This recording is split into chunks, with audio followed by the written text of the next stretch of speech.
and the gridiron to the tracks. Electrifying sports talk from start to finish. You're going wire to wire. With Diesel and Cole Bryson. On the Fan Upstate. Oh, man, isn't it great, Cole, to walk in on a Monday where the college football playoff is all wrapped up in a nice, neat little bow, no controversy, nobody's mad about it. We just get to come in and talk football. Isn't it great? X's and O's, baby. Right? You know, I was trying to think of a way to start the show to sort of neatly encapsulate how people are feeling and how to get into this conversation about the college football playoff that apparently everybody, unless you're a fan of James Madison or Tulane, thinks is completely broken and that we have to undo it. And I kind of bounce back and forth between a couple different ideas. And then Dan Wetzel, phenomenal writer for ESPN, posts this article. It's up there right now. I think it went up earlier today. And I'm paraphrasing. Mm-hmm. It says, controversy. Hard feelings and anger isn't proof that the system isn't working. It's proof that it is. 14 or 15 different schools believe they can win it all. That is progress for the college football playoff. That's something we have never had in the college football playoff, and we are here. He said, don't let the pursuit of unachievable perfection get in the way of progress. And that's what we're seeing right now from a certain point of view. Unless you're Notre Dame and you just take your ball and go home, say, well, if we can't get into the playoff, then we're not going to play at all. It's just, I've seen so many whiny crybabies all over social media this weekend, Cole, and I am here for every single bit of it. You know, I've had so many different feelings on the college football playoff, Diesel, since it came out yesterday. And on this Monday, obviously there's a lot to get into, and we're going to spend a lot of time talking college football playoff. And Tolos, by the way, want to hear from you at 844-326-3663. Phone lines are open. Hub City Spartanburgers text line is open. The stream's already going a little bananas. But Diesel, you know, I think I'm okay with being that guy that you talked about there. Well, my team's not in it, so I'm just going to be content with what it is. I've complained enough about this sport. I've told you, I've told the Tolos out there enough what I don't like about college football and the direction is heading. So I think today on this Monday, I'm going to just choose to be okay with it. JMU, fine. Tulane, fine. Whatever y'all want. That's all I've been trying to say since the moment this playoff was birthed into existence, when it expanded from 4 to 12 and it included a guaranteed spot for the G5. The people back then, before we ever had an iteration of the college football playoff, were saying that's untenable. We can't allow that to happen. They don't deserve it. And then what happens in the very first year of the 12-team college football playoff? Something no one expected. Boise State, a G5 team, is one of the highest ranked conference champions, and they get a first-round bye. And then people say, oh, that's untenable. We can't allow that to happen. We got to change the rules. So they changed the rules to the 5 highest ranked conference champions get in. And then lo and behold, the unthinkable thing that couldn't happen, would never happen. Oh, the ACC sucks, and they're not going to get a team in. So another G5 gets a team into the playoff. The chaos is what makes this whole thing beautiful. And I know that Vanderbilt fans are crying today, and I know that Notre Dame fans are crying today, and I know that other fans of other schools are crying. We feel like we should get in. Well, too bad. Too bad. You knew the criteria in advance for getting into the college football playoff. The only surefire way to get into the playoff is win your damn conference. And if you can't even do that, then enjoy the knife fight of the selection process, the at-large process. This is what it was designed to be, and it's great. And if you win your conference and you suck, you still might not get in. A la Duke. Yes. Because you and I said on these airwaves Friday, there was no way and you know what that Duke was going to beat Virginia for the ACC championship. We also didn't think Ohio State would lose to Indiana. That happened as well. You know, number one, for radio purposes, TV purposes, to get clicks, Diesel, all of this, like you just said, is good because the chaos does what? The chaos creates conversation. So Ratings, the conversation, money. the conversation that we're having today and we'll be having for the entire show today is because of the chaos. Guess what? BCS, even though you may say you'd prefer to go back to BCS, we weren't having these kind of conversations. We just weren't. We were breaking down why we thought Reggie Bush should be, a contender for the Heisman Trophy, and then why Reggie Bush shouldn't have his Heisman Trophy taken from him, right? We were not talking about these kind of things. So while you Leprechaun of Lyman, while you Notre Dame fans and Vandy fans, all six of you might be upset, the fact of the matter is, you said it. This is what we all saw coming. Yeah. We said it. I said it when it went from 4 to 12. You bozos that think there's not going to be any issues, no chaos, you're out of your mind. Wait till we go to 16, Diesel. The team that's 17 is going to be pissed. Exactly. The bozos that think at 13 they're getting snubbed. Guess what? Those are going to be the fans that are sitting at 17. And then people who are fans of Georgia and fans of Ohio State and Oregon. You'll say, well, y'all never had a chance to win the playoff anyway. You're a 16 seed. What are you crying about? You're not going to win this thing. So how is it different from where we are right now? If you believe in your heart of hearts that the 16th ranked team, the 16 seed, will never win the college football playoff, how is it any different from believing that a G5 will never win the college football playoff? It's the exact same thing. An opponent that you believe to be inferior is always going to get the last spot in the playoff. So if you're an Oregon fan, I guess enjoy the fact that you think you have an easy win in the first round of the playoff. 20.5 points. Think of it like this. It's week number 1, and you get a G5 opponent to get ready for week number 2 when you play somebody big. Yeah. I think that's a great thing. I think that bodes really, really well for Oregon and for Ole Miss. You know why? Because they get to go out there and just completely out-talent a team on the field, even if they play terrible football. And we're going to get into that a little bit later on in this segment. Even if you play terrible football in that opening round game, you're probably going to get past them. And then you're going to be warmed back up facing a team that's been sitting there for nearly a month, who hasn't played any football in a month. That camp, though, that you were just describing of people when it comes to not thinking the 16 seed or the G5 has a chance, you know what's interesting about it? I believe I'm in that camp, and I believe I am in the camp of my theory on this college football playoff for 2 years has been, Diesel, expansion. You can expand all you want. Expansion never has been and never will be so that more teams can win a national championship or so that more teams can have a shot at winning a national championship. It's never about that, in my opinion. Now, could I be proven wrong? What do I mean by that? I believe that the expansion of the college football playoff always has been, always will be about money, right? More opportunities to make more money for this sport. Diesel, I don't believe a team, let's say, for example, let's pull up the rankings. I don't believe a Miami has a shot at winning the college football playoff. I don't believe a team like Oklahoma, who's number 8 in the country, has an opportunity to win the college football playoff, right? What I'm saying is I'm in that camp you were describing until proven otherwise. And maybe one day, Diesel, I am proven otherwise. I don't think it's just the G5s, though. Like, do I believe a G5 will win a playoff game? No.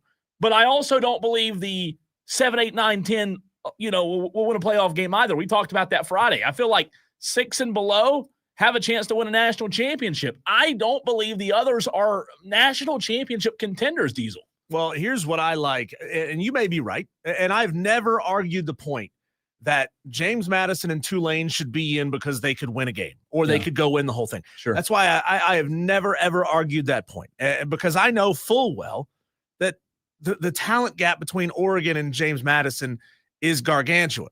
I also know that sometimes those upsets happen at the beginning of the season, right? You see it all the time. You see big time teams. Notre Dame got beat by Northern Illinois last year. That wasn't supposed to happen. True. And you say, well, that would never happen in the playoff. Why not? Why would that never happen? Because these teams. I'll tell you why. Notre Dame didn't make the playoff. Well, yes, okay. yes. I'm making a point. Yes. You're exactly right. Yes. I'm making a point. Leprechaun. Because it was a low hanging fruit there. But think about that. I could have said Marshall beat them. There you go. So point is, Cole, these teams are going to be sitting for nearly a month between the last time they played, especially if they didn't play in a conference championship game, and then they have to wait until the second round of the playoff to play anybody. Think about this. The 1 through 4 seeds are going to have to wait 31 days between playing games. That's a long time. That is a long time to build up some rust. Think about the possibility, and I'm not saying the likelihood, but the possibility that James Madison is just insanely focused and they're locked in and they do a better job staying on task than Oregon does in their lead up to their first round games. You're telling me it's not possible that it could happen? Because it happens in week 1 all the time. That was possible. It's possible. I think, though, so many people in my camp are just going to be the stubborn ones that say, well, we're not going to believe it till we see it, right? Like Santa Claus. We're just not going to believe in it. And I think those people, though, if they ever saw it, they wouldn't value it. They wouldn't say, oh, well, this is proof that they do deserve to get I in. would value it. I'll just say this. What I think I'm waiting on to see is, and maybe, here's where I think I settle, Diesel, is I'm waiting to see if football can be the same thing as basketball in the postseason. What do I mean by that? No disrespect to basketball, because somebody who's a basketball coach or fan or player is going to think this is disrespectful. But when you are in a postseason basketball format, Diesel, you're shooting a ball. That's what you're doing. You are shooting a basketball.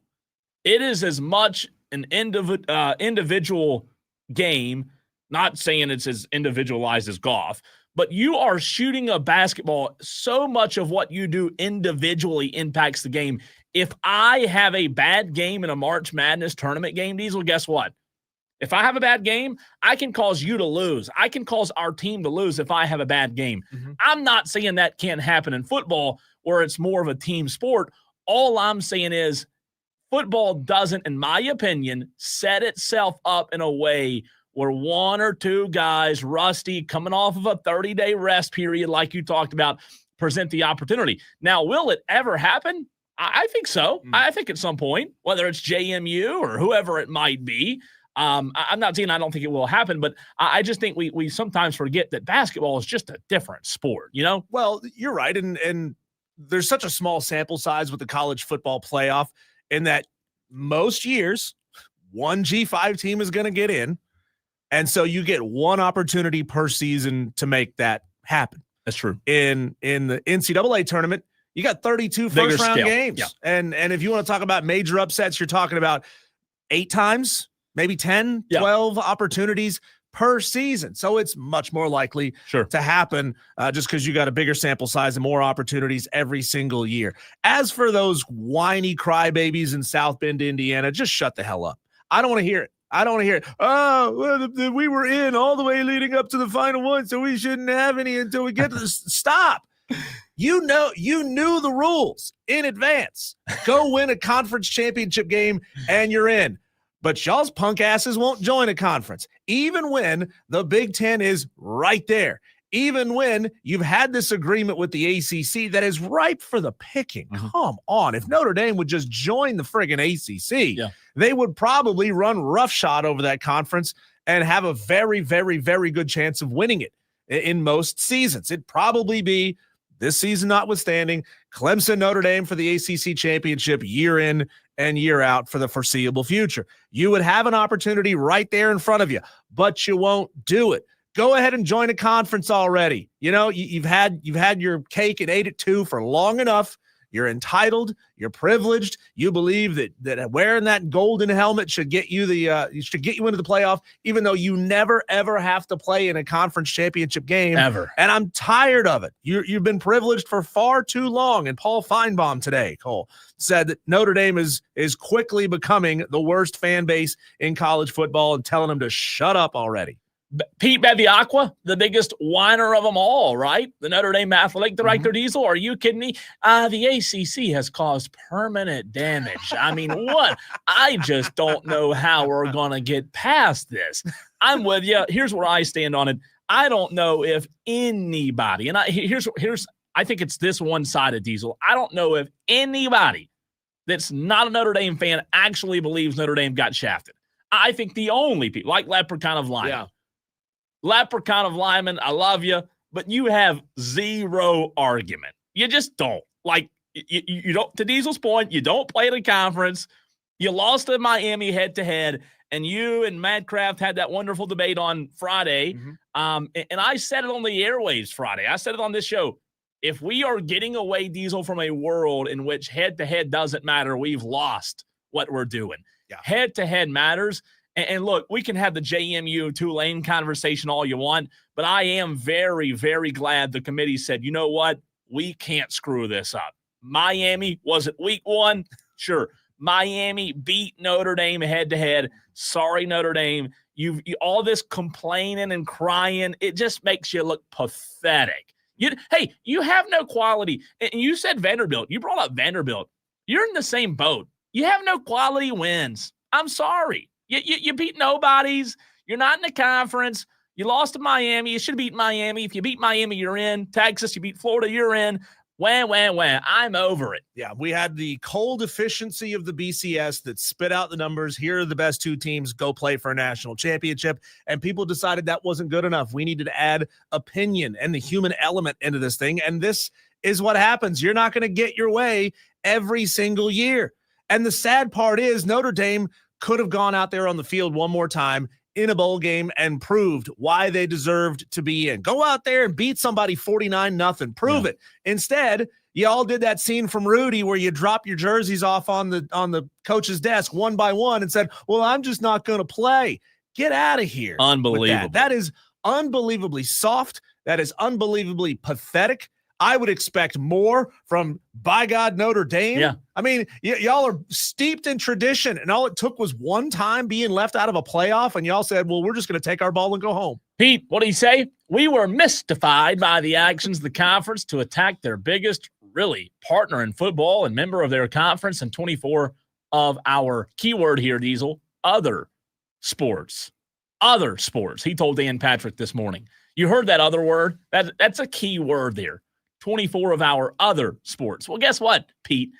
None of those 24 sports matter. They don't. Like, who cares? He said it's no hypotheticals, just facts, right? I'm telling you, no hypothetical, just fact. Notre Dame lost to Miami. That's all there is to it. And again, if you're a Notre Dame fan and you're upset, I guess I get it because you want to be in the playoff, but it's like I told Madcraft last year, be upset with your team. Be upset with your or with your AD and your administration. Don't be upset with the committee. You have no reason to be upset with the committee. I have not heard one strong argument, Diesel, and I mean all weekend long, one strong argument as to why Notre Dame should be in. Yeah, if you don't like it, take your ball and go home. Take your ball and go home. Or join a conference, for crying out loud. Join a conference. If you think you're above the ACC, and we all know that's why Notre Dame won't join the ACC full time. You think you're above it. Join the Big Ten. Join the Big Ten. You got Ohio State. You got you got Penn State. I know this year has gone off the rails for them, but you got Oregon in there. You got Southern Cal in there. You got Michigan State throwing out so much money at NIL next year. There's no way Michigan State is not going to be drastically improved. The Big Ten is where you need to be. If you don't like it, shut up and realize that you're going to get left out every now and again. Oh, my gosh, so much interaction. What are the Tolos saying? We continue the conversation, text line, stream, a lot of comments to get to. And Ohio State fans, I'm sorry, but I said it on Friday. I'll get to you next. I've got a message for you. I'm getting to you. I promise. You're not going to like it, but I am getting to you. All that and more on Wire to Wire right here on the Fan Upstate.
To the text line we go. To the stream we go. I don't even know where to start because the reaction is coming in feverishly at 844-326-3663. But before we get there, Diesel, I said it on Friday. I was not really sure. If Ohio State had been tested. And you know what? You want to talk about winning national championships, I get it. But I've said all along, and you Ohio State fans always come at me when I talk about the depth of your conference. It proved on Saturday night that the depth of your conference was not up to par. You could not handle Indiana. Don't want to take anything away from Indiana whatsoever, Diesel. A really good Indiana team. But Ohio State, what are we doing? Where's the fraud alert of what happened on Saturday night? You know how sometimes you get that message on your phone, suspected spam, suspected fraud? I think that's what we might be getting today. I don't know. Am I overreacting? Maybe so, but that's what we do on Mondays on this show, Diesel. Ohio State didn't look impressive to me whatsoever, and I just don't know if they were truly battle-tested going into Saturday's game. Am I wrong here? 13-10 final score. No points in the second half. That was an absolutely pathetic show from Ohio State. And I get it. Indiana has a really, really good defense. Ohio State has a really, really good defense. But come on. These teams were regularly scoring in the 40s, 50s, and 60s. Yeah. All season long. And 0 points is all you can muster in the second half. Ohio State. What the hell was that? That game was dull, man. I got pushback. I got pushback from Buckeye, who's a Buckeye Mike earlier on Twitter, because I said out of the Power 4 conference championship games, the Duke Virginia game was really the only good football game of the 4. I mean, come on. The second half of the Alabama game where they finished with -3 rushing yards. That Big 12 championship game was dull because BYU's quarterback got hurt. Really no fault of their own. And then this game finished 13-10. How is it that a low-scoring game in one conference is just bad football, but a low-scoring game when it's your conference and when your team, that's just a defensive struggle. That's good football. Yeah, I think when you look at what happened on Saturday, there was some good football played, but I just don't think Ohio State lived up to their potential. I don't think Ohio State, I thought the play calling was horrible on Saturday night. And I know you've got an offensive coordinator transition, yada, yada, yada. But my gosh, you just didn't. Oh, by the way, you weren't playing Minnesota. Oh, by the way, you weren't playing Rutgers. Oh, by the way, you weren't playing the rest of the lower end of the Big Ten week in and week out to where you said it, you score 40, 50, 60. Not happening. You played a team with a pulse. You didn't know. You looked like you didn't know what was going on. The play calling again was just bad. So that's where I start. I'm sorry, Ohio State fans, to be the one that has to come at you today, but that was pathetic on Saturday. Let's be real, Indiana. You're not getting a pass. You had 2 field goals and a touchdown. You're not getting a pass in this game either. But you won the game. That's what matters. You won the game. Yeah. Speaking of field goals, a little bit of a pass for Indiana here. What happened? Ohio State, you can't kick a field goal. That was at 25 yards. What in the world? I mean, you should be ashamed. You should hide your Ohio State red. I know Diesel's supporting his. Not Ohio State red. He's more to Carolina or Virginia Tech. Did Brent Pry give you that hoodie today, by the way? That looks like a defensive Virginia Tech, baby. This isn't dark enough to be Virginia Tech. This is more of a Gamecock garnet red, though it's not a Gamecock hoodie at all. All right, let's see what the text line is saying at 844-326-3663. Corn Chip says, yes, the college football playoff sucks, but the real travesty is being subjected to having to play App State again. We're going to get into that as well, Corn Chip. What a wild situation. And it's not just over by the fact that App State accepted the invitation and now we're going to go off and play another game against one another. It gets deeper than that, man. Going bowling, baby. Yeah. Going bowling. Unexpected bowl. Hey, we'll take it. Thanks, Notre Dame, right? Yeah. Texter says Alabama should not be in the playoffs, period, at all.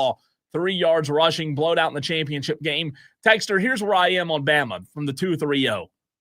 I truly believe, Diesel, that the College Football Playoff Committee has shown us that conference championship games do not matter. Correct. I think that's where we are. They only matter when they matter, but in when certain they situations, need to matter. they can pick and choose. Right, they pick and choose. Yeah. I just don't think that game mattered Saturday night. And man, what a terrible place to be. We talked about it all last week, but we're here, guys. We're here. These things don't matter. Ohio State, Indiana. You tell me, Diesel, why that game mattered Saturday.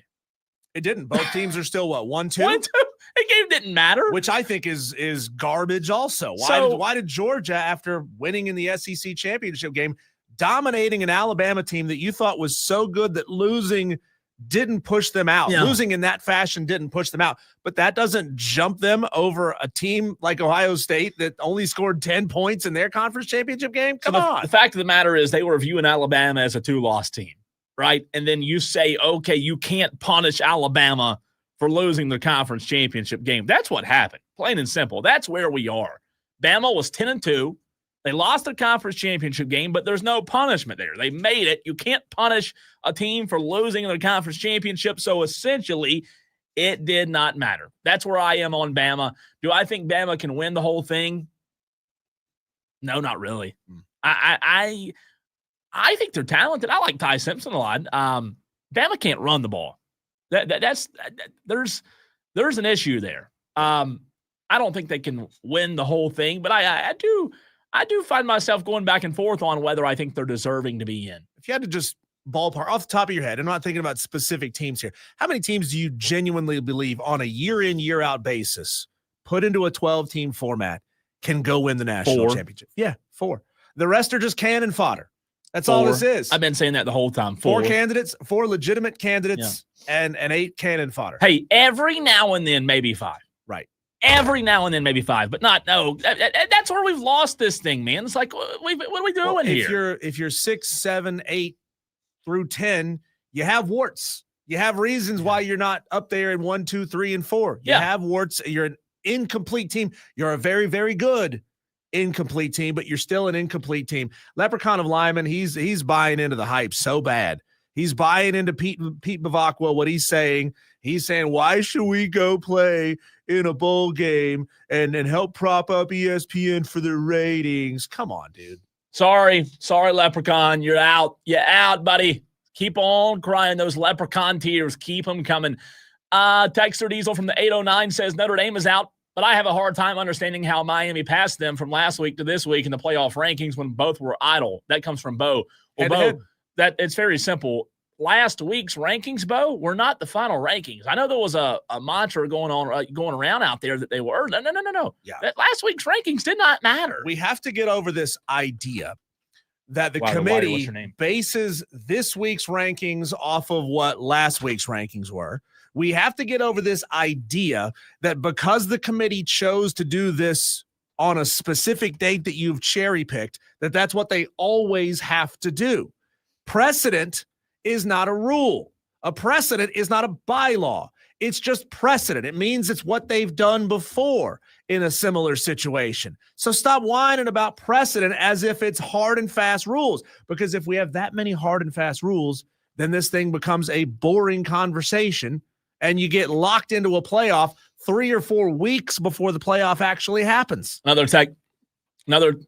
Wow, I can't turn the mic on. That's there. twice. That's twice in a row. Another texter says there's no argument for Alabama to be in the playoffs. If you think so, you don't know football. I didn't put Alabama in my playoff bracket myself. I had them falling all the way out. See, I again, like I said a minute ago, I've gone back and forth on Alabama. I have been. I don't think you can punish them for losing the conference championship game. I just don't. You said this. You said that you believe only 4 teams in a year in, year out basis can win a national championship. Texter brings up a great point. He goes, last year, the number 6 and 8 seeds went to the championship game. How about that? Yeah. Number 6 and 8, who, by the way, Ohio State was at the 8. Ohio State was an 8. Now, here's the deal on that texter. You're right. The 8 and the 7 played in the championship. I understand that. But what I'm saying is I believe there are only 4 teams that can win the national championship. I did not say, Diesel, let's make this clear. I did not say only 1 through 4 can ever win the championship, correct? Correct. I said 4 teams. I think there are 4 teams. Texter, to that point, last year I picked Ohio State on this show preseason to win it all. So while I understand what you're saying, that it wasn't a 1 through 4 or 1-2 or a 1-3, 1-4 that played in the national championship, I'm not talking about the rankings. I'm talking about I think there are 4 teams year in and year out that can win it all. I picked Ohio State to win the national championship last year before the season started. I did not think last year going into the season that Arizona State could win the national championship. I did not think that Notre Dame, even though they were in the game, could win the national championship. They were. They proved me wrong. They played well. Hey, when the playoffs came out last year, I didn't think SMU could win the national championship. I really didn't think Penn State could win the national championship. I'm just saying year in and year out, I feel like there are 4 or so teams, Diesel, that can win it. Texter says Notre Dame played 10 Power 4 teams, currently 4 ranked teams, beat 5 eligible teams, which is more than that. Oh, my gosh. I must be a leprechaun. RJ says not a college football playoff overreaction. I just want to say thank you to the Indiana Hoosiers for the 4.5 points in the Upset Picks Challenge. We'll take that all day long. Congratulations, RJ. We have the standings. They are tallied. We haven't posted them yet, but the standings are ready. Thanks, Dan Mullen, by the way. Yeah. Thanks, Dan Mullen. My gosh, what was that? Let's see. Texter says, as a Notre Dame fan, even though I think Notre Dame is better than Miami for sure, I'm okay with them getting in ahead of us, but not Alabama. Notre Dame is one of those teams that could legitimately win the national championship, though I still think Ohio State is slightly ahead of all of the things. Okay, a couple of comments on that text. Number one, in what world do you think Notre Dame's better than Miami? They lost. Like they played on it was week 1. I don't care. Tom had a good point last week. He called in and said week 1 is still this season. It is. They still played. Like, and they lost. So this whole thing, I think Notre Dame's a better team. People will convince themselves. They will convince themselves that, that was so long ago that they're not even the same teams. Stop. And my other point, Diesel, to that text is, what has Notre Dame done this year that genuinely makes you believe they can win a national championship?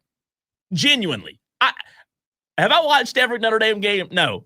But do you really believe in your heart of hearts that you've seen enough that convinced you that Notre Dame can win a national championship?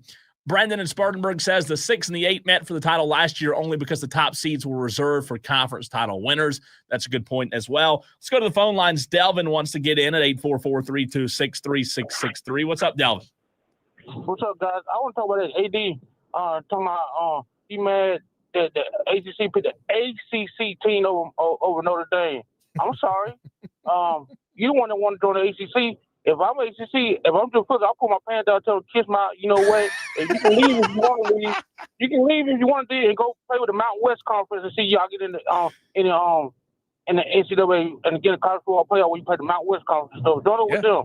Child this mess. He's big mad. Hey, Delvin, if you were ACC Commissioner Jim Phillips, how would you react to Pete Bavacqua slamming your conference like that in the media? We're done. I'm cutting the contract. He said we probably down. I'm cutting the contract. Kick their asses out. I want Delvin as the commissioner. Let's put Delvin in charge. I'll tell him to join the Mountain West Conference. Join up with them and see can he get into the college football playoff then. Delvin, you help me. I genuinely believe you're smart. You know football. You help me. I've been on the borderline. I've been on the fence with Bama. Do you believe Bama should have been in? No. Why? The only reason Bama got in because they whined and complained last year they didn't get in. In the SEC, it just means more. Does that look so? They whined and complained they didn't get in last year and they threw them a bone this year. The committee did. But they were a 2-loss team going into the conference championship game. It don't matter. They lost to Oklahoma.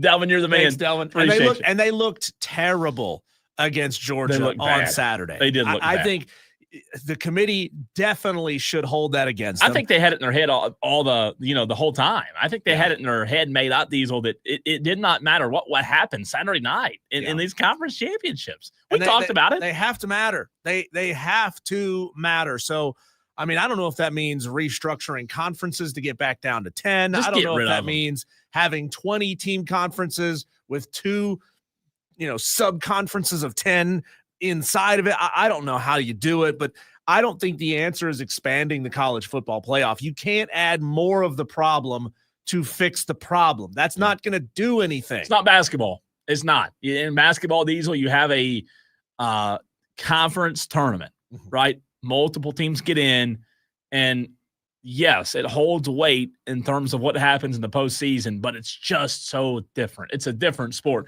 We've really, that going back to what I said in the first segment of the show, we've got to stop comparing this to the basketball postseason with like, well, it upsets. It's just different. It's a different animal. It is so different, man. And there's a lot to be said for comparison. I get it. But man, you've got to understand that what happens in those tournaments, what happens on the court's not the same. I am glad, though, Cole, that with all of the vitriol and the hate that's coming from so many different fan bases, let's not forget that last week it was Texas and it was Vanderbilt. This week it's Notre Dame crying about it. You got all these fan bases whining that they believe that they deserve to get in. Fans don't get to make these kinds of decisions, because when fans make these kinds of decisions, you get what happened at Penn State. You get James Franklin fired, and then you don't have a coach. And apparently they tried to call Matt Campbell, but they had an old phone number, and they just thought, well, he's not returning our calls. I guess he doesn't want the job. When you let fans make emotional, knee-jerk, reactionary decisions, which I do believe caused the change that we had last year to the first round bye rules, you get into a situation where you create another problem, you create another issue. Yeah. And it's something I've always said, and I want to say this slowly for the people whose opinions or whose emotions are high. You cannot engineer your way out of the possibility of chaos. Chaos is what makes this fun. Chaos makes it great. Enjoy the chaos, because if you try to change the rules to avoid the chaos, it's like putting your finger in the dam. You put your finger in the hole to stop the leak. Guess what? It's going to spring out somewhere else that you don't intend for it to spring out of, and it's just going to be a different brand of chaos. Yeah, and one more thing real quick on this whole SEC bias before we get to the phone lines, because I've seen this brought up multiple times about SEC bias. I don't know. I don't know that I can buy it. Here's why. You take a team like Vandy. Vandy did not get in the college football playoff, Diesel. They were 10-2, right? You say, well, why didn't they get in? They lost to Alabama. They lost to Texas by 3. Okay, they beat Tennessee, Kentucky, Auburn, Missouri, LSU in the SEC. Oh, and South Carolina. The committee didn't view any of those wins as good enough to get in. They just didn't. They didn't view them beating Tennessee, beating the curb stomp in Tennessee, Diesel. They didn't view that good enough to get in. They didn't view that win over Missouri. They didn't view that win over LSU good enough to get in. So I think we're just finding excuses. Leprechaun of Lyman, Notre Dame. You're grasping for straws. John wants to weigh in. What's up, John? Hey, I'm an Alabama fan. Been in South Carolina since 2014. Diehard Alabama fan. I don't believe we deserve to be in it this year. Wow. Mid-season we did great, but for the last 3 or 4 weeks, we fell apart. We're terrible. We can't make adjustments at halftime. Do I think Alabama's a good team? Yes, but our injuries have plagued us. I'm making tons of excuses, but no, I don't think we deserve to be in it. Who would I put in above it? I don't know. Notre Dame looked decent at the end of the year, but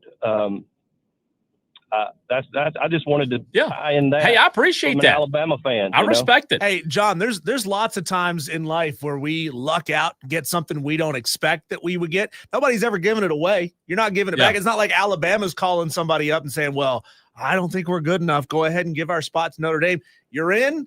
Enjoy it. Say, hey, didn't expect to get this, but here we are. We're going to have some fun. And who knows? Maybe Kalen DeBoer figures it out. That would be one hell of a coaching job if he was able to take that ass whooping like he did in Atlanta on Saturday and turn that into a first game win. That would be huge for him.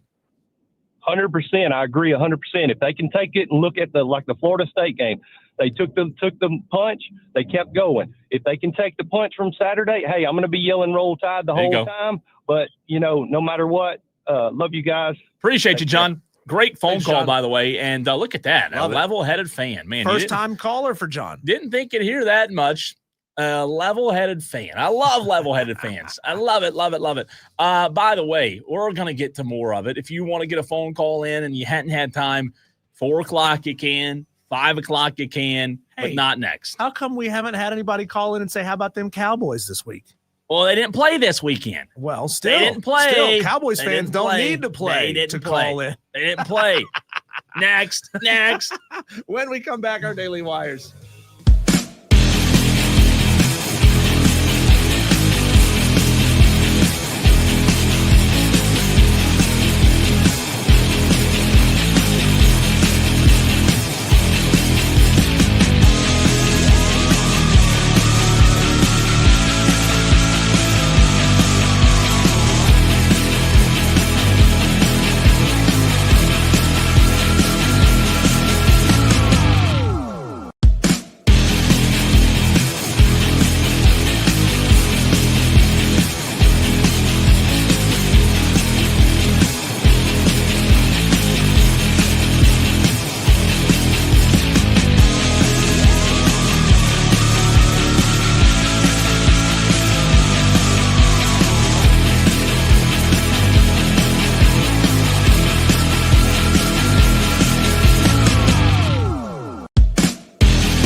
Upstate. A lot to get to, so let's go rapid fire on our Daily Wires. The buzz happening around the sports world, starting locally.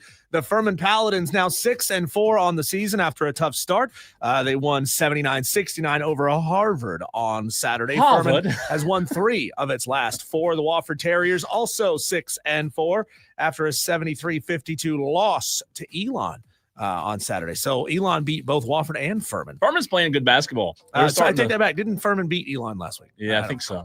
USC Upstate 6-5 on the season after a 78-67 win over Western Carolina. Clemson men's basketball 7-2 on the year. They did not play this past weekend. They'll face BYU tomorrow at Madison Square Garden. The South Carolina Gamecocks are 6-3 on the year. They won 82-51 over Stetson, the Hatters, on Saturday. They're back in action Saturday against the Citadel. Gonzaga's head basketball coach, Mark Few, became the second fastest coach to win 750 games. He reached the mark in just 904 attempts with a 109-58 win over North Florida.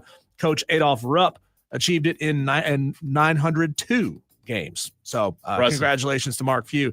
The Burns Rebels beat Greer Friday night, 91-79, but lost to Independence Saturday, 79-70. Burns back in action tomorrow, hosting JL Mann. You won't hear the game on the Fan Upstate as usual because we'll be airing Furman versus Bob Jones. You'll hear the Rebels on Wednesday when they host Greer.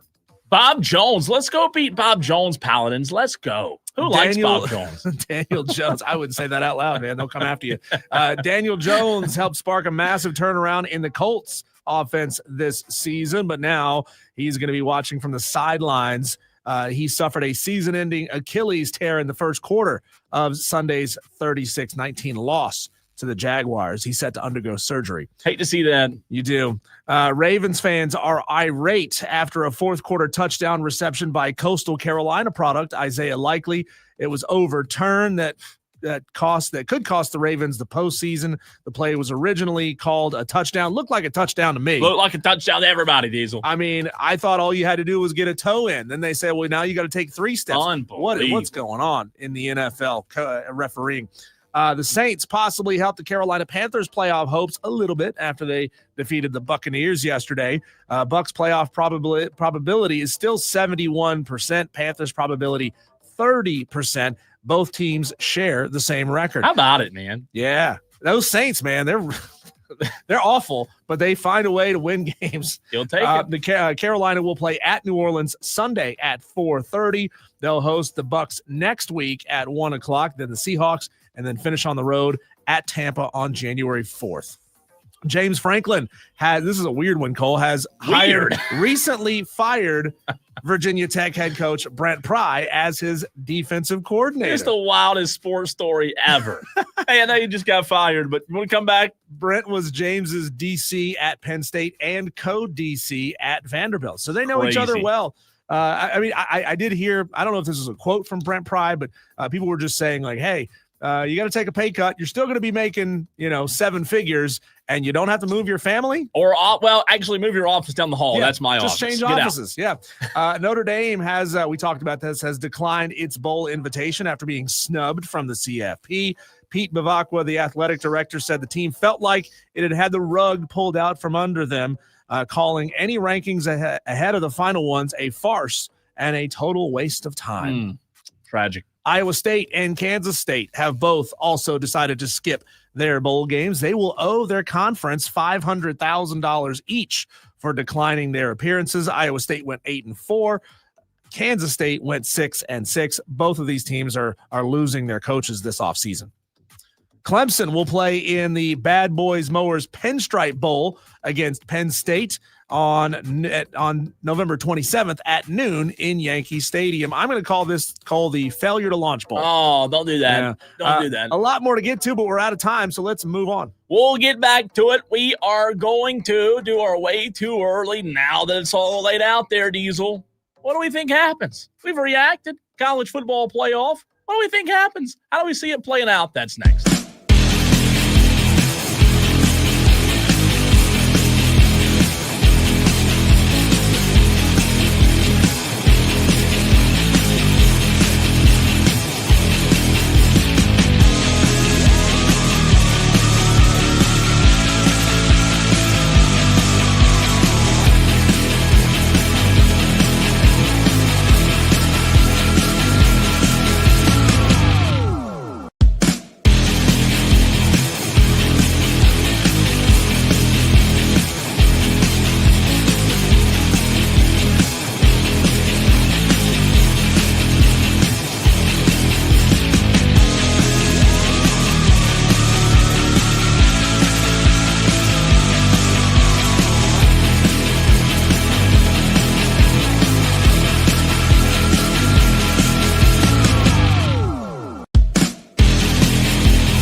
Grayson. On the Fan Upstate.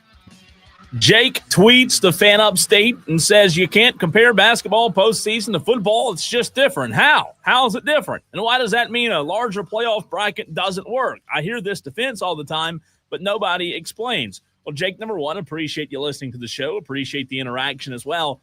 I'll answer by saying it's a completely different sport. Just because it's under the umbrella of the NCAA, let's stop acting like the NFL and NBA compare notes. They don't. It's a different sport.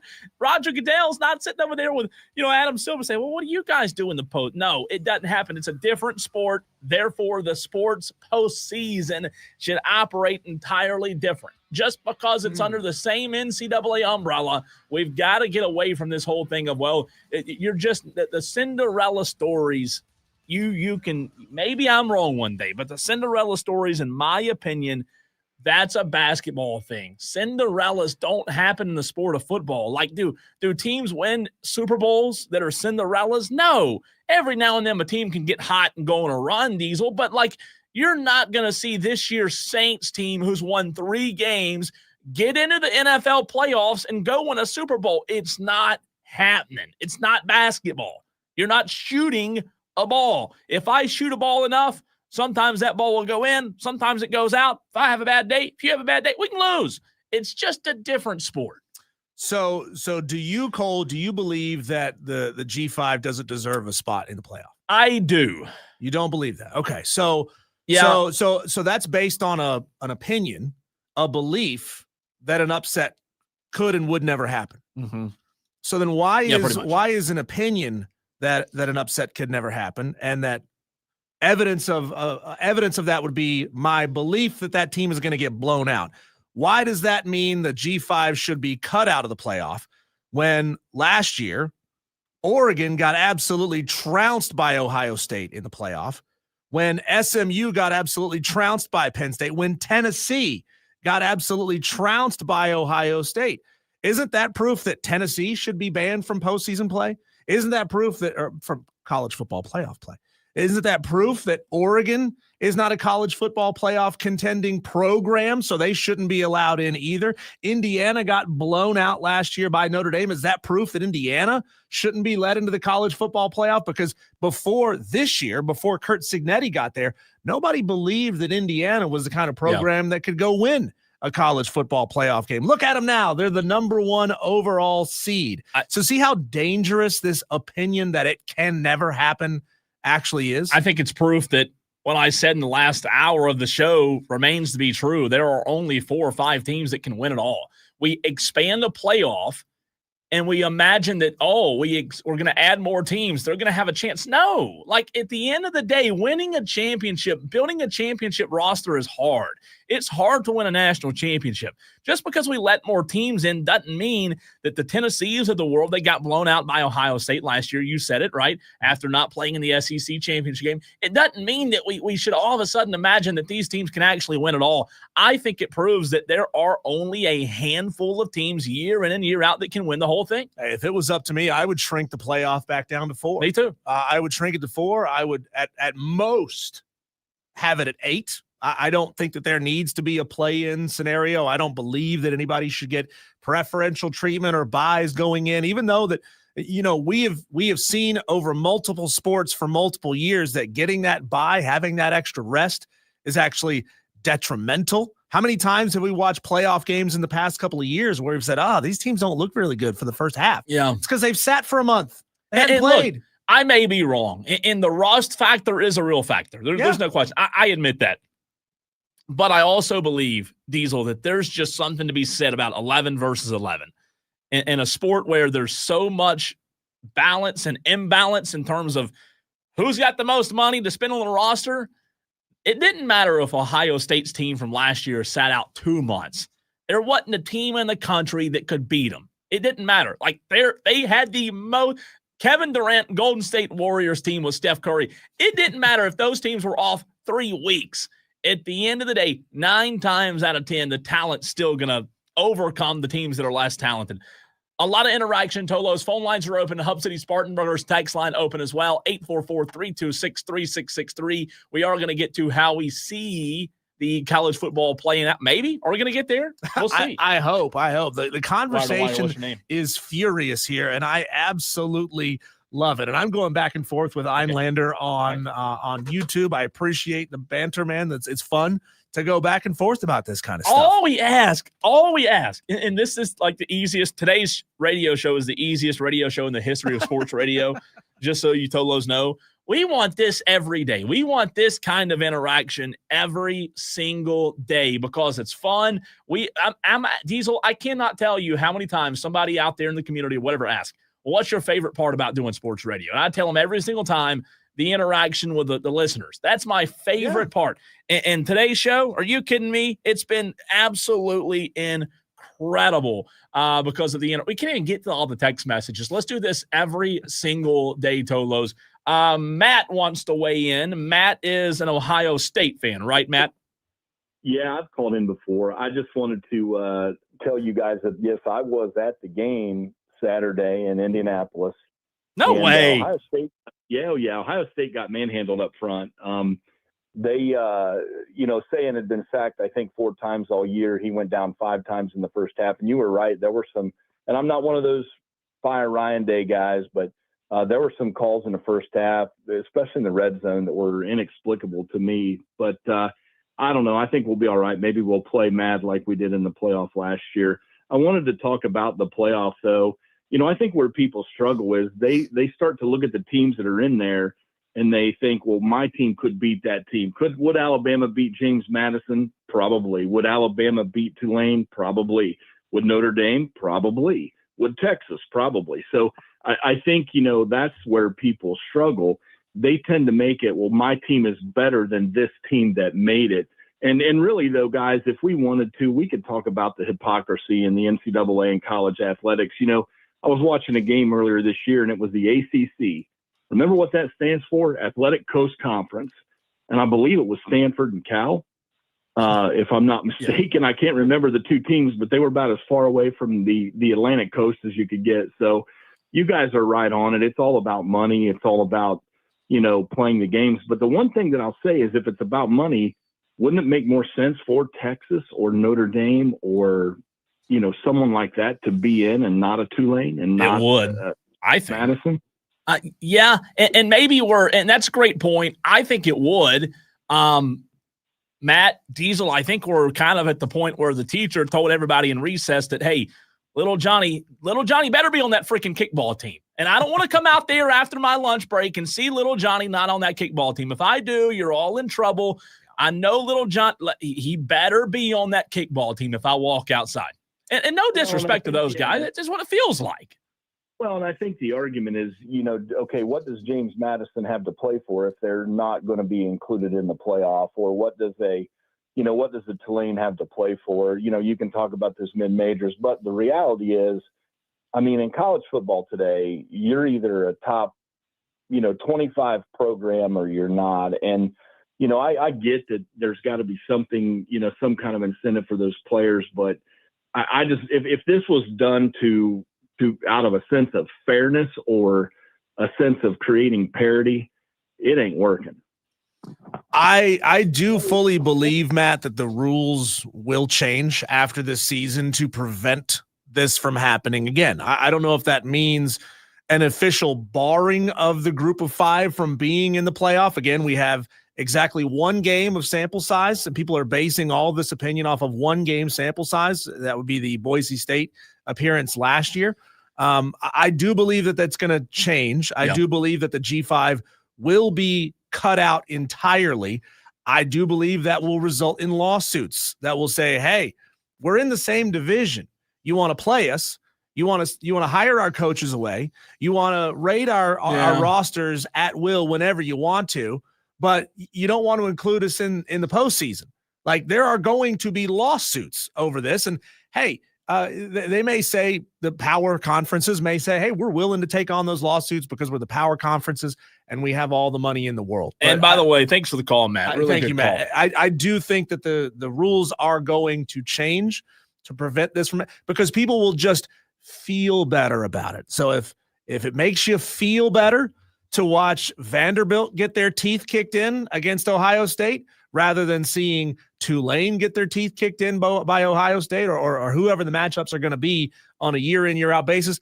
Go ahead and have it, I guess. Just have it your way. Well, if we're going to have it your way, let's just shrink the season down to 6 weeks and start the college football playoff in mid-October. Why not? And everybody's in. And if you, guess what? If you're fussing and complaining this time of year that your team hadn't played in 6 weeks, well, guess what? You got eliminated back on October the 6th, right? You wanted everybody in. Now your team's eliminated. It's not basketball. It's not. It can't happen. Sorry. And people also wanted a system where conference championships mean everything, right? That you wanted that. You wanted to preserve the regular season.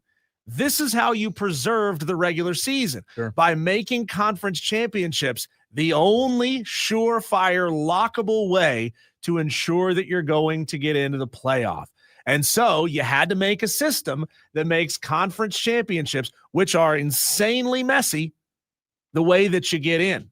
And this is the result that you get. You can't have it both ways. You can't make the regular season matter and make the postseason be the only thing that matters. I'm with you. All right, now that we actually have the bracket, how do we see it playing out? We'll get to the text line. A lot of texts coming in. I promise we'll try to get back 844-326-3663. But now that we have the official bracket, Diesel, just a way too early. First thoughts, how we see this thing playing out with the teams that are in. You start at the very top. We talked about James Madison, the 12 seed, playing Oregon. I believe last time I looked, it was a 20.5-point spread.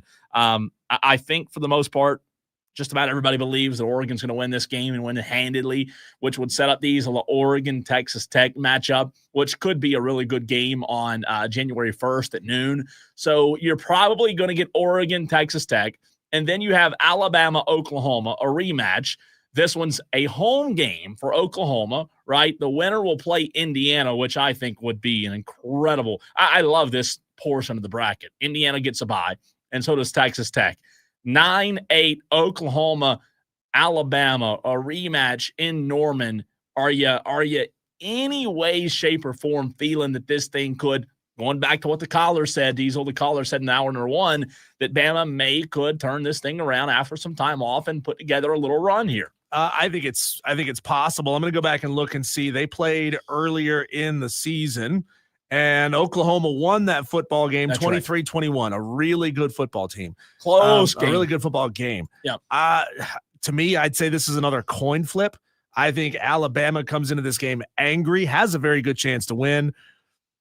I think Alabama's a little too incomplete to beat Oklahoma in a playoff on the road. I just think Alabama got a great draw, and that's no disrespect to Oklahoma, but if Bama was playing Oregon in the first round, I wouldn't really like their chances. If they were playing, a Texas A&M in the first round, I know Texas A&M hadn't played great.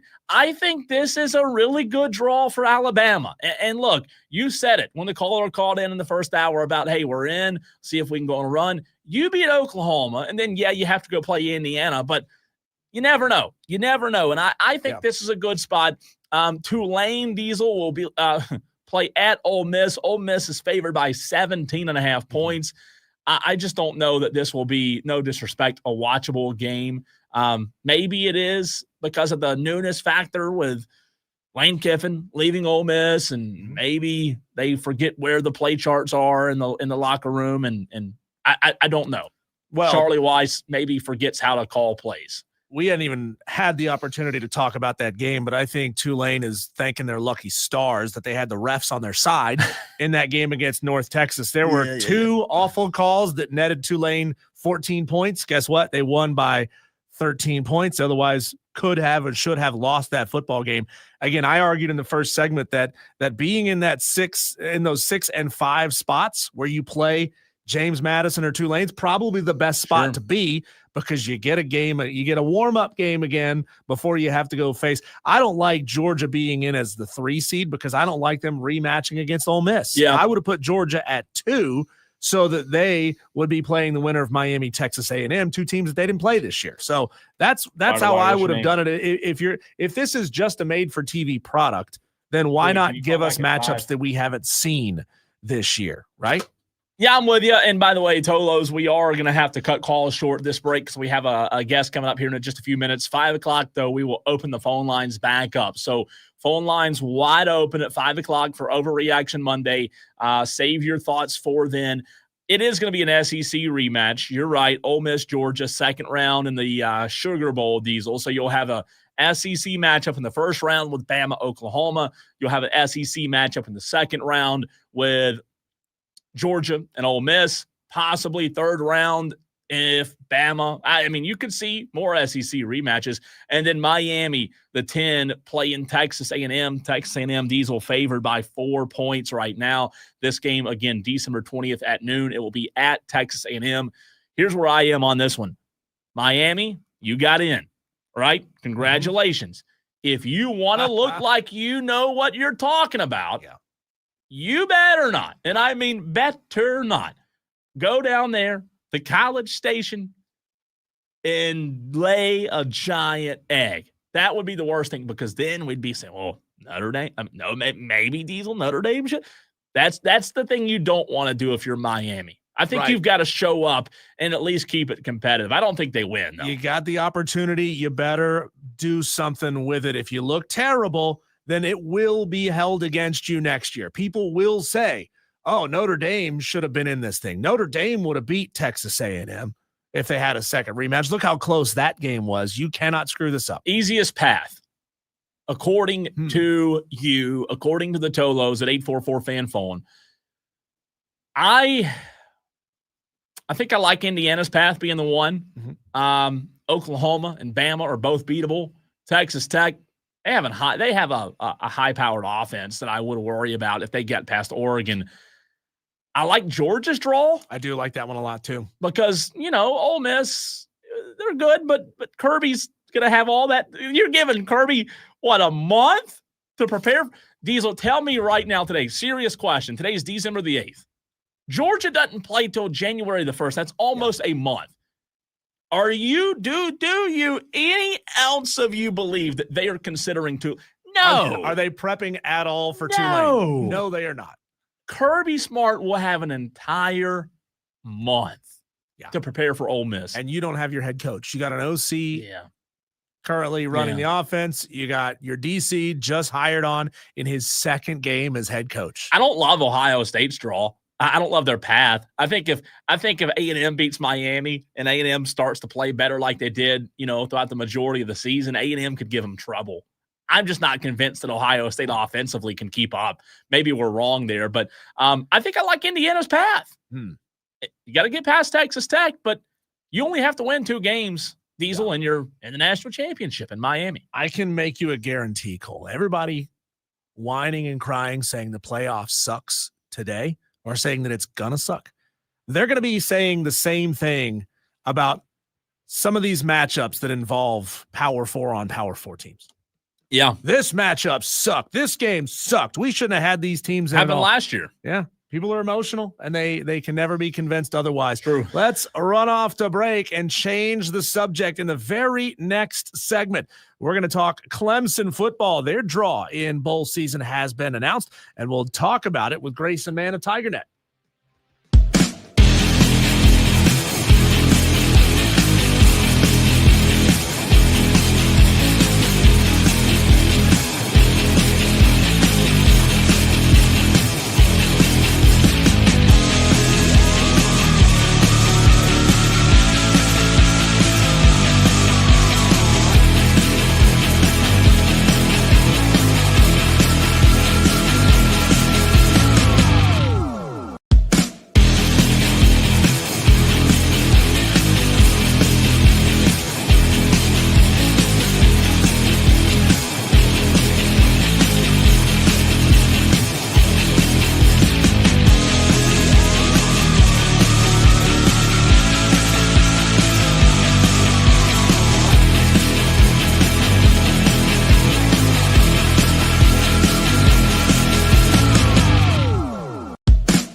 Season where it looked like the Clemson Tigers might miss out on a bowl game entirely. They go on a little run to get themselves bowl eligible. They are now going to be facing the Penn State Nittany Lions, a team that finds itself in a very, very similar situation, except Penn State's going to be breaking in a new head coach. They're going to be breaking in an interim coach, at least for this game. We go to the phone lines and talk to Grayson Mann of TigerNet.com. Grayson, how has Dabo already overhyped this game? I guess we'll find out tomorrow when we talk to him with him and Graham with the Pinstripe Bowl press conference, which is going to be on Zoom around 10 a.m. I'm pretty sure. Which, look, this was a war zone yesterday, guys, to get Clemson in a bowl game. A lot of outlets were reporting it. We were kind of doing this live play-by-play in our work group chat of things that we were hearing, but it was a battle to get that brand of Clemson into kind of that mid-tier bowl stretch because they know that brand will bring fans. And there was a big, big debate as to who's going to ultimately land Clemson. And we get a pinstripe bowl between the number 2 and number 4 teams in the preseason poll in a pinstripe bowl battle. How the mighty fall, right? Grayson Mann, TigerNet.com. Well, Grayson, you should be happy. You're a New England Patriots fan, so you have a chance to go up north with your Yankees. And number 2, I don't know if you're happy about this. You have on a Notre Dame's hoodie. I'm gonna pretend like it is. I know it's probably not. I know, but we can't see the Celtics. It looks Notre Dame green. Side question: did Notre Dame get shafted? So I think there's multiple ways to answer that question, Cole. I think the committee got it right yesterday based off of the parameters that they've established about getting 5 champions in and having head-to-head being an important metric to measure how teams get into the playoff. Notre Dame lost to Miami, and their schedule wasn't very strong. And when the metrics are pretty even, what's the data point that we need to use for getting that team in when it came down to James Madison ultimately being in the playoff? You got to put Miami in there. And I think it stinks that we have to kind of cater to the group of 5, but that's the way we've set this up. And so the CFP playoff committee made their bed, and they got to sleep in it. Does Notre Dame have a right to be upset when the committee only decided at the 11th hour that suddenly Miami was better? I think I'd be pissed, but ultimately at the end of the day, that's the game you play. And that's why we have these kind of games, is to determine who's better. Notre Dame lost to Miami week 1, and that result should have held up. Yeah, Grayson, I was going to say the committee didn't decide that Miami was better than Notre Dame. Miami proved it on the field by beating Notre Dame. And even though it was week 1 and it feels like it was 5 years ago, that was this season, and that result has to matter. Yeah. Now that you've had time to digest the Clemson recruiting class, how would you evaluate it? What freaks have you identified, as in freaks as in a good thing, and what glaring holes do you still kind of see that need to be addressed via the portal? Yeah, I think that the top thing in terms of positives from this recruiting class, I think this O-line class has a potential to be one of the best ones to come into Clemson, and they have a glaring need. You're going to lose 4 starters on the offensive line pending some decisions, and I know it wasn't a great strength anyways this year from them, but anytime you lose 4 starters in any position group, it sort of leaves a little attrition.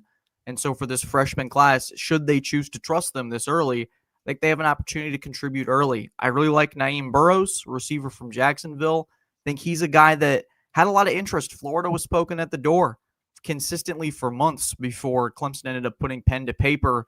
And then locally, I know Cole's probably seen him too and can agree with me. I think Contavion Anderson's legit and can play immediately for this Clemson group, especially at a position that struggled so mightily at safety. I think Anderson brings in an athleticism and length that position really doesn't have right now. And so in terms of the positives, there are those. But negatives, I didn't love that they couldn't get a running back out of this class. That may be a target for portal depending on how things shake out.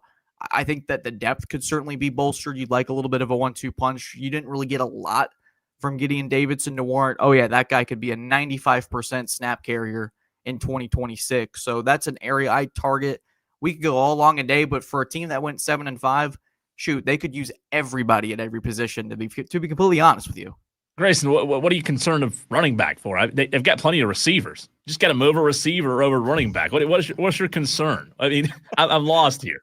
Are we going to recycle that process? I'm just saying, you're concerned about running. You got 19 receivers over there. Bring one of them and play running back. Why not have a lineman lose a lot of weight? Yeah. He could be a running back too. It could happen. Are you excited for the trip to New York? I mean, playing in Yankee Stadium's pretty cool, right? I think you're right on the nose. I'm really excited about it. 3 days in New York. It's going to be absolutely crazy because it's in the middle of holiday season, but shoot, let's embrace this chaos that this season has been and add it to a little bit of a trip in New York City. I've been there since I was 16, so it'll be a really cool way to revisit that spot and heck, get to go to Yankee Stadium. That's a pretty big bucket list deal. Yeah, Grayson, I think it'd be easy for fans at least to overlook this Penn State team with James Franklin gone, all the negative hype around the team. But they quietly went on a 3-game win streak down the stretch where they were scoring a bunch of points. And if you look at that chunk in the middle of the season where they were really bad, 5 of those 6 losses were a single score game. So there's a lot of similarities between Clemson and Penn State. The only big difference is that Clemson's hanging on to its coach and Penn State didn't. Is there any chance that the overlook bug bites Clemson here? I don't necessarily think so, just because this is the final game. There's nothing else left on the docket for this team. So you kind of put all your energy and resources into winning this one. And similarly to Penn State, Clemson's also riding on a little momentum heading into this one with winners of 4 straight, could make it 5 and be the only, I believe, 8-5 team after starting 1-3 in Clemson's history. So there's a little bit of that on the line for the Tigers. But yeah, you mentioned Diesel. This is a great Penn State football team that's kind of figured it out under Terry Smith and really playing hard for their coach. I really thought they might hire him when the cycle appeared to be as grim as it was down this stretch. So a lot of one-score games. They nearly beat Indiana. They nearly took down the Big Ten champs, as they proved on Saturday. They're probably the national title favorites as of right now, depending on how you view Ohio State and Georgia. So this Penn State team's got a little bit of punch above that 7-5 record. So I'm curious to see how Clemson attacks it. And I'm excited to dive into the tape here in a couple days. Grayson, I would imagine the biggest thing that fans want to know is, well, who's playing from the Clemson aspect? Any intel on that yet, or when can you imagine players start opting in or out? I think that news has already started. We heard Avion Terrell, and that was sort of an expected one since he's got a high round 1, high round 2 grade. Yeah, probably not going to play in this game. He did declare for the draft, but didn't necessarily add whether he's going to play in the bowl game. Heard some positive news about TJ Parker maybe playing in this bowl game, so that may be something to keep an eye out for. But again, these decisions haven't been made yet, but I'd imagine in the next few days with bowl practice starting, you're going to want to have an idea of who's there and who's not. Sweeney is not expecting any opt-outs, which may be unrealistic on his part, and if they're able to pull that off, that's pretty darn impressive in this era, I'd say. Yeah, Grayson, going, bigger picture, extrapolating that information, there was a time when we thought player opt-outs in the postseason was unthinkable. Now we got players opting out of bowl games. Now we have teams opting out of bowl games. I genuinely believe that over the next couple of years, we're going to start to see a fairly large number of bowls start to go away. They're going to say, look, if you guys aren't even going to show up, we're not going to sponsor and we're out. Do you foresee kind of the same thing of a shrinking of bowl season? Well, it's fascinating when a big brand like Notre Dame just essentially calls it their season. They're like, we're not going to be in the playoff. We might as well not play in the Pop-Tarts Bowl. I'm all for competition. And if you're a coach of a program, you get 15 extra practices, some with your new freshman recruits, to be able to kind of ease them into things. And I think that time is really valuable. It's become and this is where Sweeney's been right, it's become a lot of playoff or bust for a lot of these programs where they don't see the incentive in that extra month to be around the program, continue to build for next year. That's what Clemson's doing from here on out, is they're gathering data for 2026, and they get to do that on the practice field versus in front of a computer watching film. So I think Notre Dame set a pretty troubling precedent. Now you have schools that don't see the value in going to some bowl games. And I know some of those smaller bowl games for sure I could totally see being eliminated, because for some of these programs, they're going to be losing money going on these trips instead of actively gaining anything. So bowl season's going to be interesting to watch in the next several years. I think the Irish have set a precedent here of these big name brands. If they don't get in the playoff and they feel screwed, they're not going to go to this bowl that they see lesser, and especially a team like Notre Dame that was playing in the national championship last year. They don't want to waste their time with the Pop-Tarts Bowl, even though it's the best of the bunch outside the playoff. But that's just me. What's crazy, man? I just look back. I think back how far we've fallen in terms of these bowl games. I was at the LSU Clemson game in Atlanta, the 4th and 16 Taj Boyd game. And that felt like the biggest game in the Southeast. I mean, it's just amazing how far we've come since then. Will Garrett Riley be opting out for the bowl game? Yeah, that's one that's continuing to develop. There's obviously been some things reported that he's fielding other jobs right now. So if he does take one, that's going to be something that, Clemson will have to find an interim OC for that bowl game. So it's all slow drip, as we've reported on our end from TigerNet, is that we don't expect blood to be shed like not last week or even right now. I think it's still going to be a process that slowly plays out. I think they're waiting on to see how that move goes, because I think some staffers could go with him if that's a head coaching job. And so this is going to be a domino effect that Sweeney's closely watching. But I'd inform you guys and your audience, Sweeney's very methodical when it comes to these moves. He usually has his candidate lined up once that axe is swung. So I would expect once that move is made, he's got his guys lined up ready to go to be replacing them. Gut feeling, do you think he goes to the bowl game? I'm 50-50 right now. Okay. I asked this question of Jack Veltri of Gamecock Central last week. Grayson, I want to ask the same question of you. I want to turn it around. And I know there's still a game to be played, so it's maybe still a little TBD. But when the season is over and Dabo Sweeney is sitting down in Graham Neff's office to do his year-end exit meetings, what kind of questions do you think Dabo's going to be fielding? And conversely, what kind of things will Dabo Sweeney be asking for to help get this program back on track next year? Yeah, I think what he might be fielding is how far are they willing to go into the portal to maybe perhaps spend for some resources maybe, because I do think this is a roster that you have to kind of build some immediate starters. And I think there's some effects going around the country where, Diesel, you see a program like Indiana, where if we had sat here 2 years ago and I'd said, man, Indiana is going to be the number one overall seed in the college football playoff, I think I get laughed out of this radio segment. Yeah. Now that's a possibility. The idea that any program with enough resources, with the right backings from administration, you can build a sleeping giant overnight. And I think Clemson's one with a lot of resources. So I'd imagine that this is going to be a offseason where Sweeney's going to be challenged a little bit to remove some things around. And whether that's through the transfer portal, the numbers specifically, I think Sweeney and Graham have probably talked about this, but I don't want to speak for them, obviously. But I do know that this has been a conversation that's didn't just originate now. It's been going on for several weeks in terms of how to fix this. So I would imagine that they're both ready to go, and I would imagine they're already looking at portal targets. It's interesting you bring that up, because I was going to piggyback off of Diesel's question there. For fans that don't know, Grayson, do they wait until the season's end to have those conversations, or is it a scenario where Dabo and Graham Neff are communicating, on a weekly, daily basis during the season? Yeah, I don't know the extent of how much they communicate, but I know that that's not something that they're waiting till, the South Carolina's game over. Let's start focusing on 2026. It's the same principle I think you have to take with recruiting now. This is a year-round basis where you're always going to be scouting and always looking for talent. I would imagine that after that Duke game, you're thinking about, man, how can we maybe bolster up this defense through the portal or through recruiting? I think that's just the kind of mentality. You kind of blend the two together, if that makes sense. You're looking for high school, and you're also looking outside across the country. What players can we bring in now? And I'm sure Will Helt wasn't a name they just came up with right after the season was over. I'm sure that was a guy on their radar for a long time and scouted out and were able to bring in. Grayson, do you foresee the ACC changing its conference championship game criteria to ensure that what happened this year never happens again? I would imagine the powers that be at the ACC wouldn't want to campaign for an 8-5 Duke team again. So I'd have to think that there has to be some change, right? And that's not to manufacture a way at the end of the season to put the two most prominent teams in there, depending on how you view things.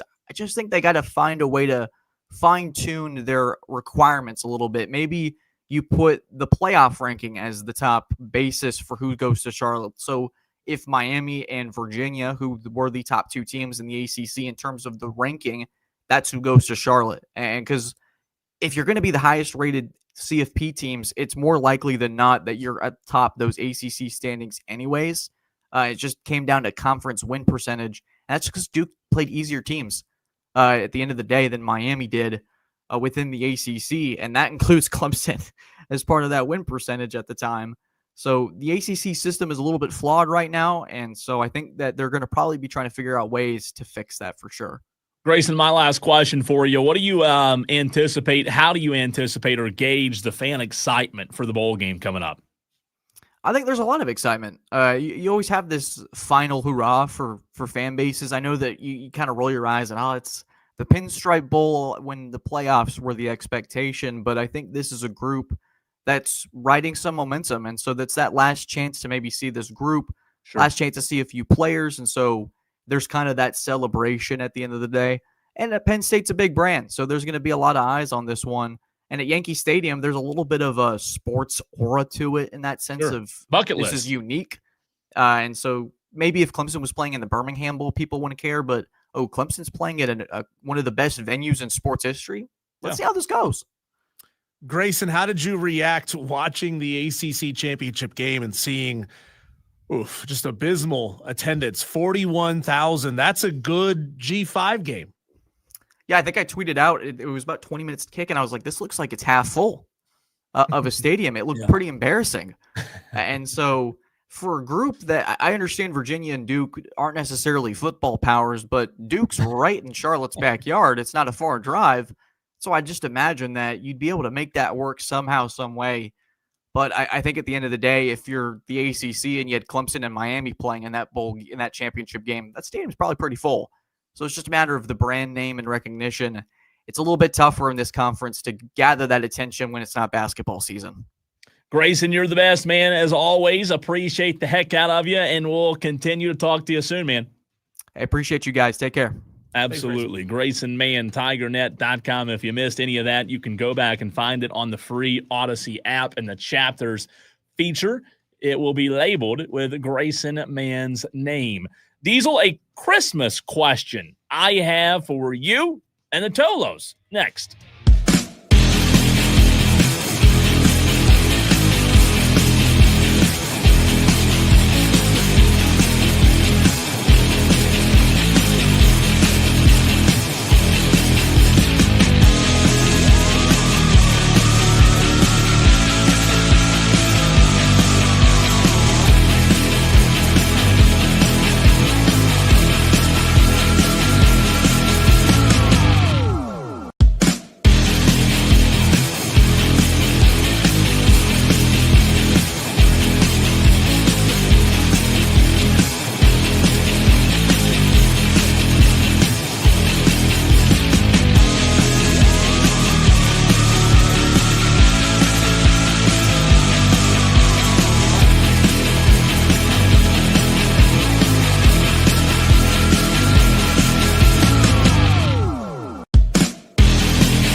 fan upstate. Well, the parades are happening. The lights are all over town. We all know the Christmas season is here, right? All the Christmas holiday parties, the work parties, all the Christmas fun. It's here. Just a couple of weeks away now, 1 week closer. But I want to know, I was going to bring this up on the show Friday, didn't get to it, Diesel. I want to know from you and the Tolos, because I have not popped this cherry yet when it comes to the Christmas movies. I hadn't watched a Christmas movie yet.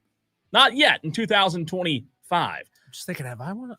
I want to know from you. I haven't watched one yet either. Okay, then perfect. This illustration works great. I want to know, what is, this time of year, what is the very first Christmas movie your wife, you have to watch? The one that gets you, really fired up and ready to go. The holidays are here. We know that. But which Christmas movie in your mind's like the one you have to watch first? Here's the facts. I only watch like 4 Christmas movies, and I watch the same ones year in and year out. No, I'm the same way, kind of. Yeah. It's Christmas Vacation, National Lampoon Christmas Vacation. Yep.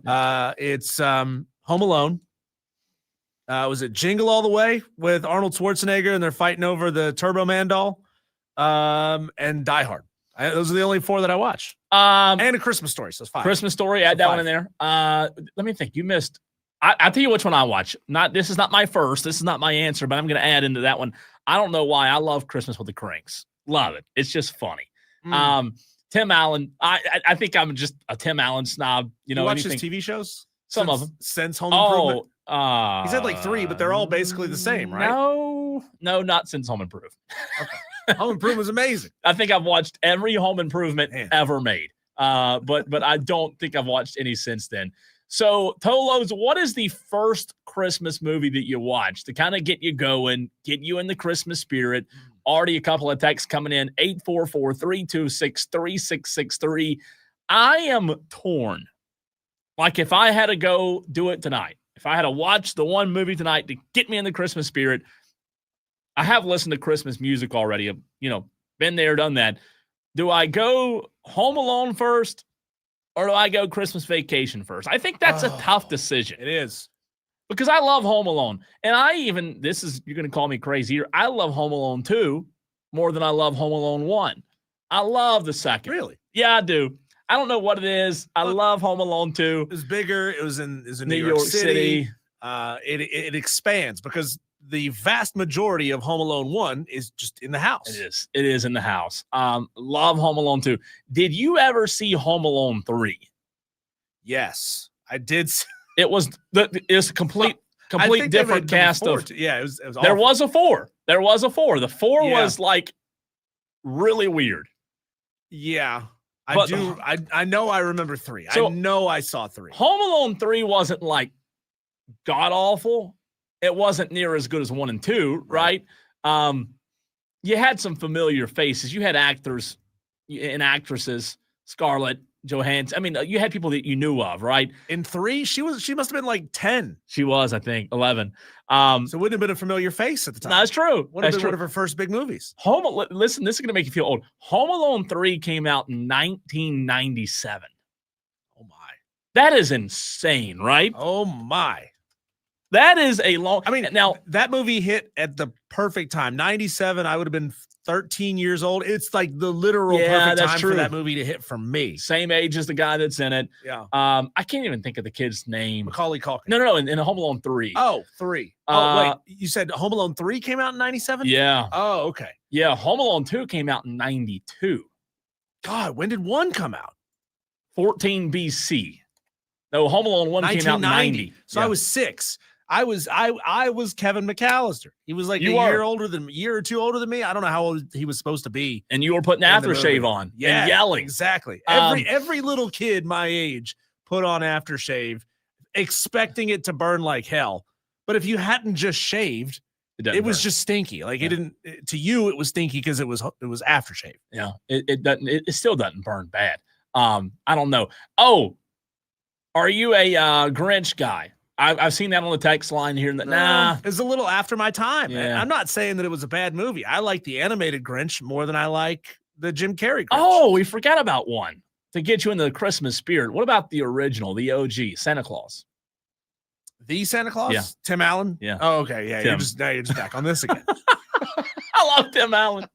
I love Tim It was Allen. a great movie. I really do. Was it the same kid? No, it wasn't the same kid from Home Alone 3 and the Santa Claus. No. Okay. Different kid. The Santa Claus was great. I loved it. So It was a good. great story. So good.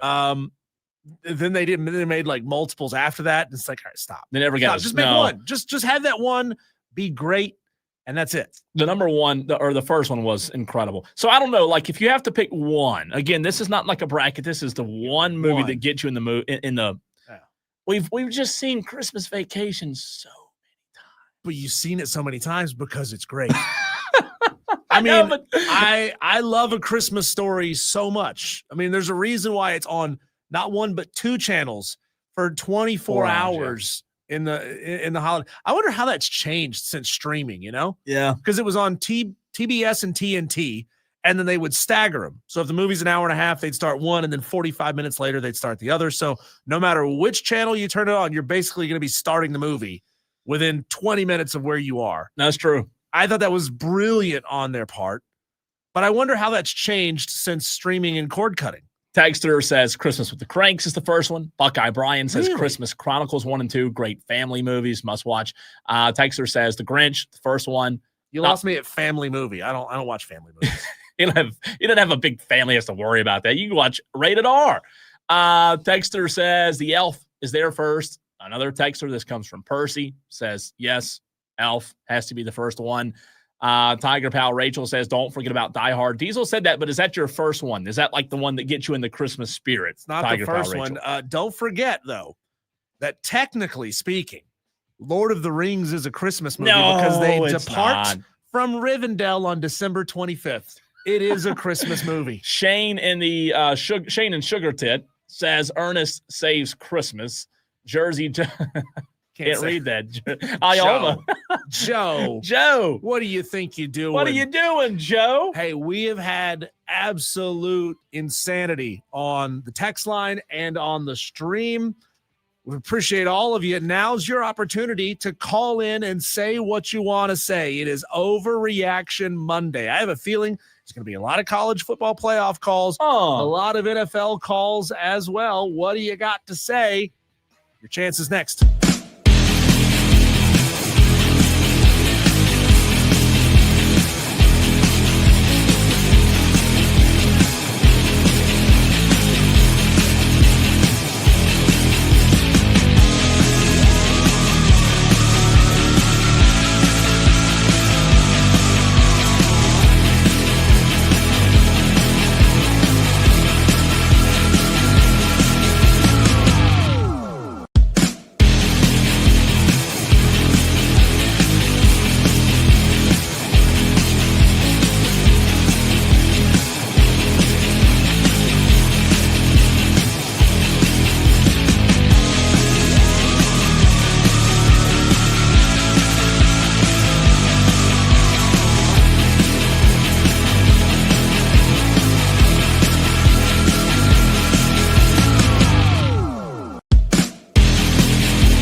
Well, if you're a Vandy fan, you're mad.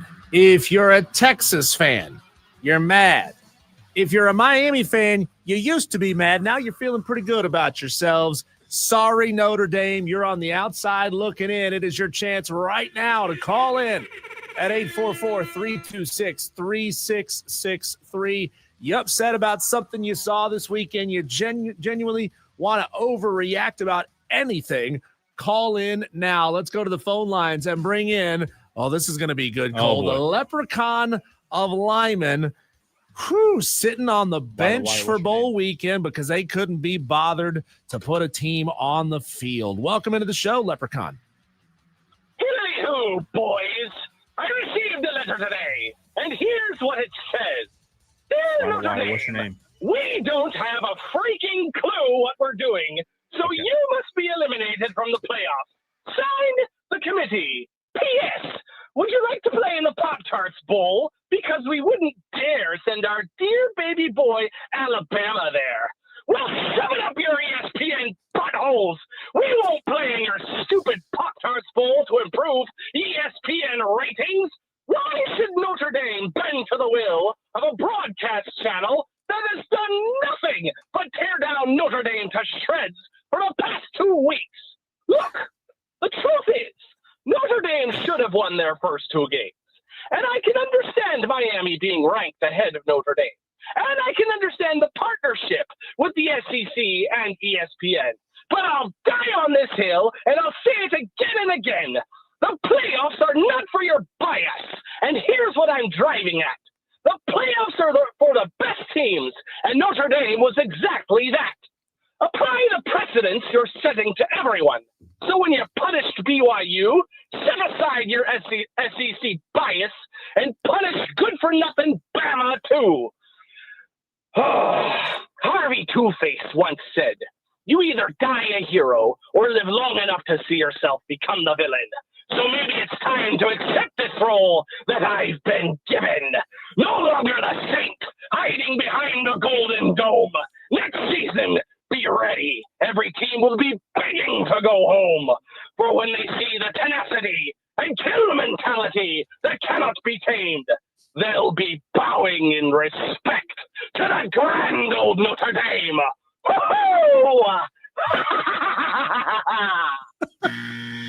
I think he's wrong.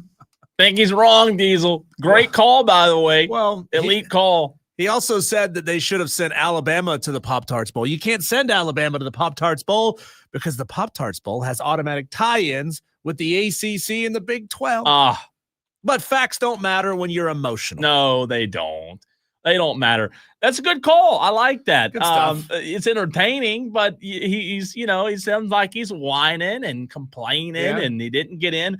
Diesel, this is interesting. I don't know who this is or if this has ever happened before, but the next caller he goes by Anti-Leprechaun. Oh. He's up next on the Fan Upstate. What's up, Anti-Leprechaun? This ought to be interesting. Notre Dame is overrated every single year. The only tragedy is that they were ranked as high as they were in the rankings for as long as they were. They often don't play any great teams, and if they really want respect, join a conference and earn it. Bam. Just like that. That's all that needs to be said. Drop the mic. Great call. I like it. I was wondering if he was going to do a voice, though. No. Do leprechauns have any natural predators? It's a good question. Poverty, maybe? Oh, that's a good. Because they have gold. Leprechauns have gold. So I don't know. That would be interesting. I don't know. Good call though. Join a conference. Join the Big Ten if you think the ACC is beneath you. By the way, we're going to talk about this here in a minute, but this just dropped. Jim Phillips has responded to Pete Bivacqua, who said that the ACC was against us all along. We'll get to that in just a minute. Let's go to the phone lines again. Overreaction Monday, your chance to sound off. What's up, Dewey? Oh, well, the leprechaun, I don't know what's wrong with him, but he scared me.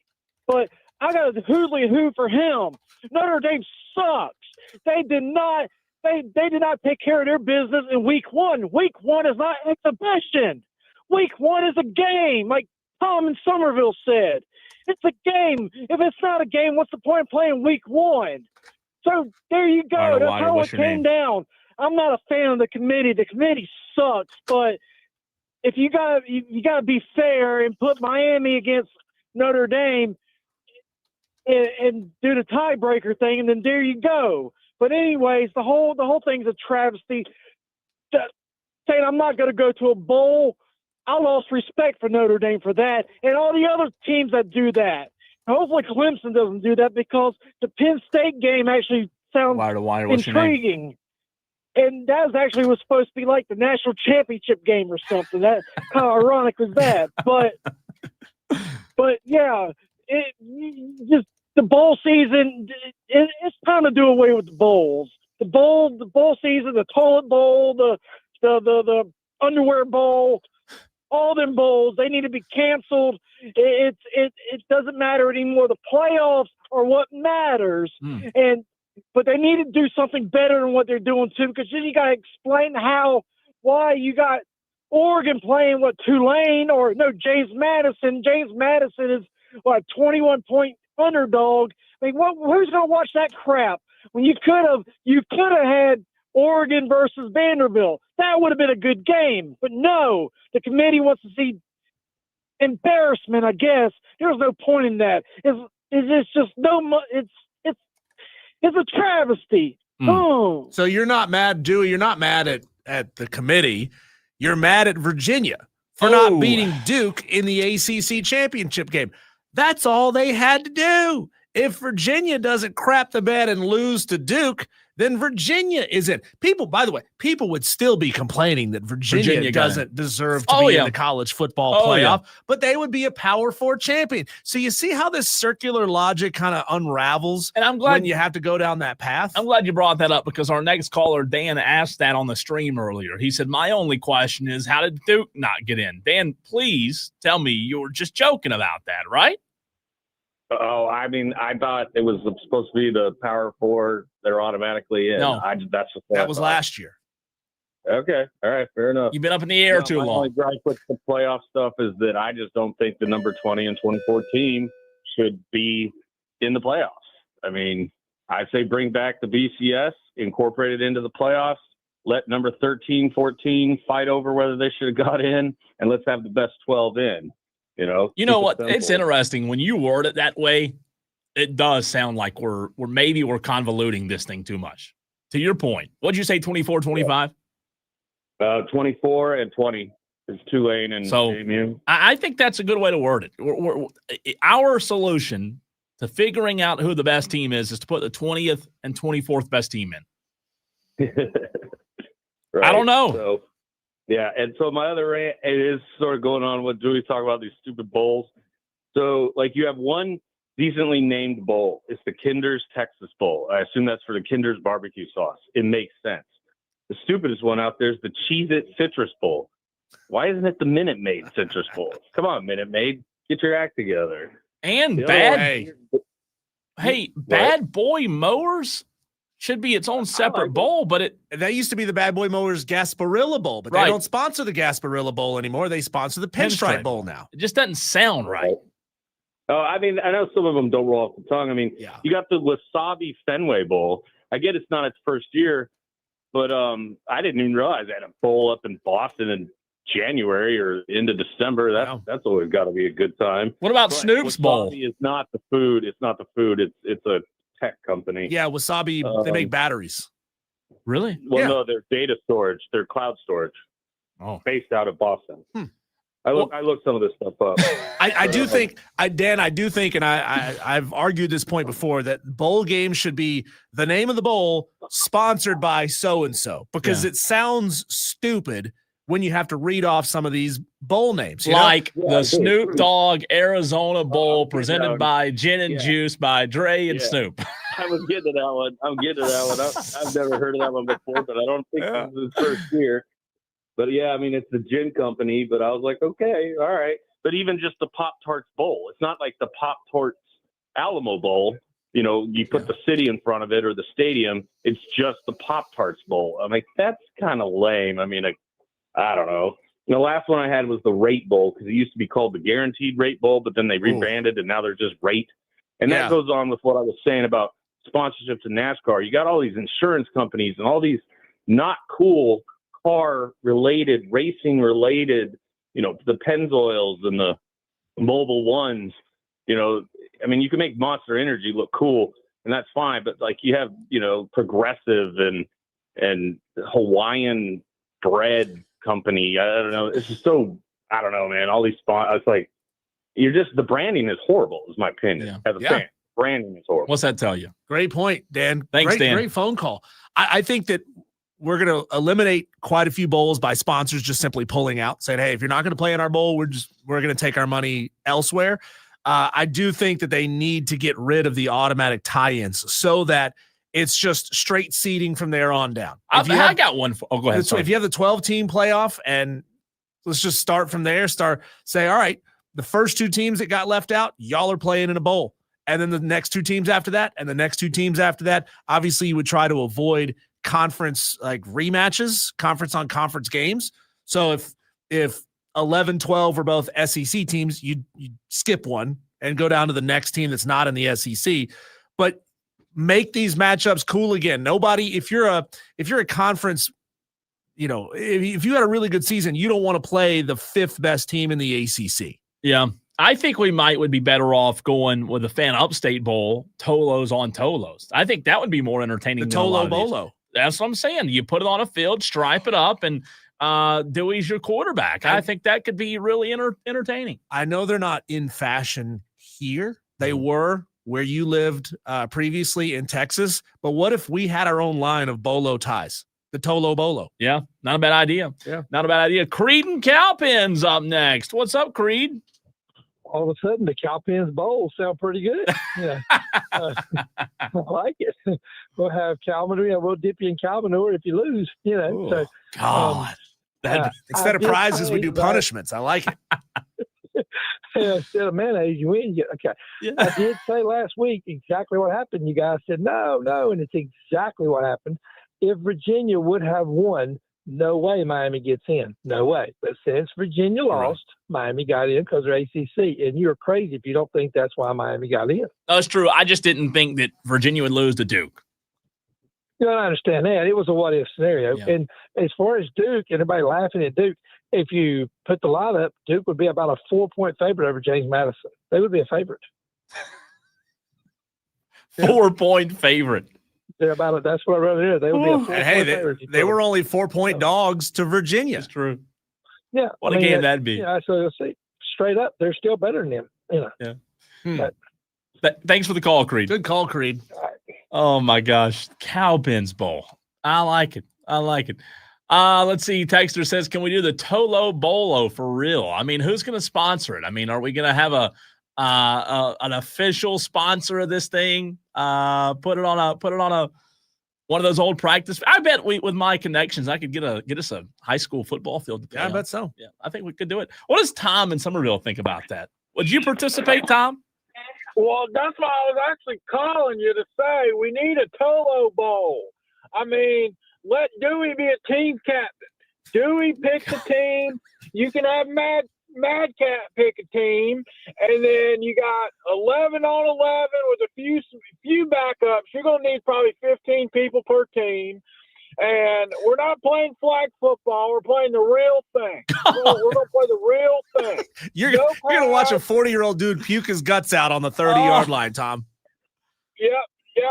Just pure. Cole's the head coach and Diesel's the head coach. And, I'm sure y'all know enough referees to get this thing official. But, we can do this. We can play it. Say some Saturday in December, you can make it happen. And believe it or not, I think you'd have a great turnout. You think so? Would you drive from Somerville? Tom, would you drive from Somerville to play in it? Oh, heck yeah, I would. What's put your me name? on the defensive line. I'll eat. I'll get a few sacks. That would be. I've watched enough Dylan Stewart tape. I know what to do. Yeah. I'll make Dylan Stewart jealous of my skill. I'd probably have more sacks in that game than Dylan Stewart had this year, if we're being honest. But yeah. Also, I mean, Notre Dame fans just need to sit in a corner and shut up. Yep. You lost to Miami, and let's be honest. Even if Virginia won Saturday, I still think Miami sneaks in. I really do. I really do think Miami still sneaks in. But for people saying this, I'll be honest here. I'm not a big fan of the G5s getting in the playoffs, but I will say JMU is a good football team, and I know Oregon's a juggernaut, this, that, and the other. But I'll be honest. 20.5 is real tempting, and that's a lot of points. I'm just saying, JMU's offense can run the ball, and anything can happen. Anything can happen, but that's a lot of points for anybody in a playoff game. Tom, what are you feeling about Kendall Briles? Hopefully it happens. Hopefully he brings his offense, and hopefully Shane Beamer just takes off the leash and just lets him do his thing. I'm a little worried about Clayton White maybe going to Tennessee. I'm kind of worried about that, but we'll see. We'll see. But offense is important. You got to score points, and I think Kendall Briles is the man for the job. Thanks, Tom. Thanks, Tom. I did see one of our colleagues in the business, and here in the Upstate, by the way, say that Notre Dame reeks of a kid that's never been told no before. That's how Notre Dame is reacting to not getting into the college football playoff. WVU fan 214 comes in with a great sponsor for the Tolo Bolo. It's the Rolo Tolo Bolo. Like Rolos candies. That's gross, by the way. What are you talking about? So gross. It's chocolate and caramel. It's so gross. How are those gross? I don't like them. What's wrong with you? The Rolo Tolo Bolo. I love it. That's a great name.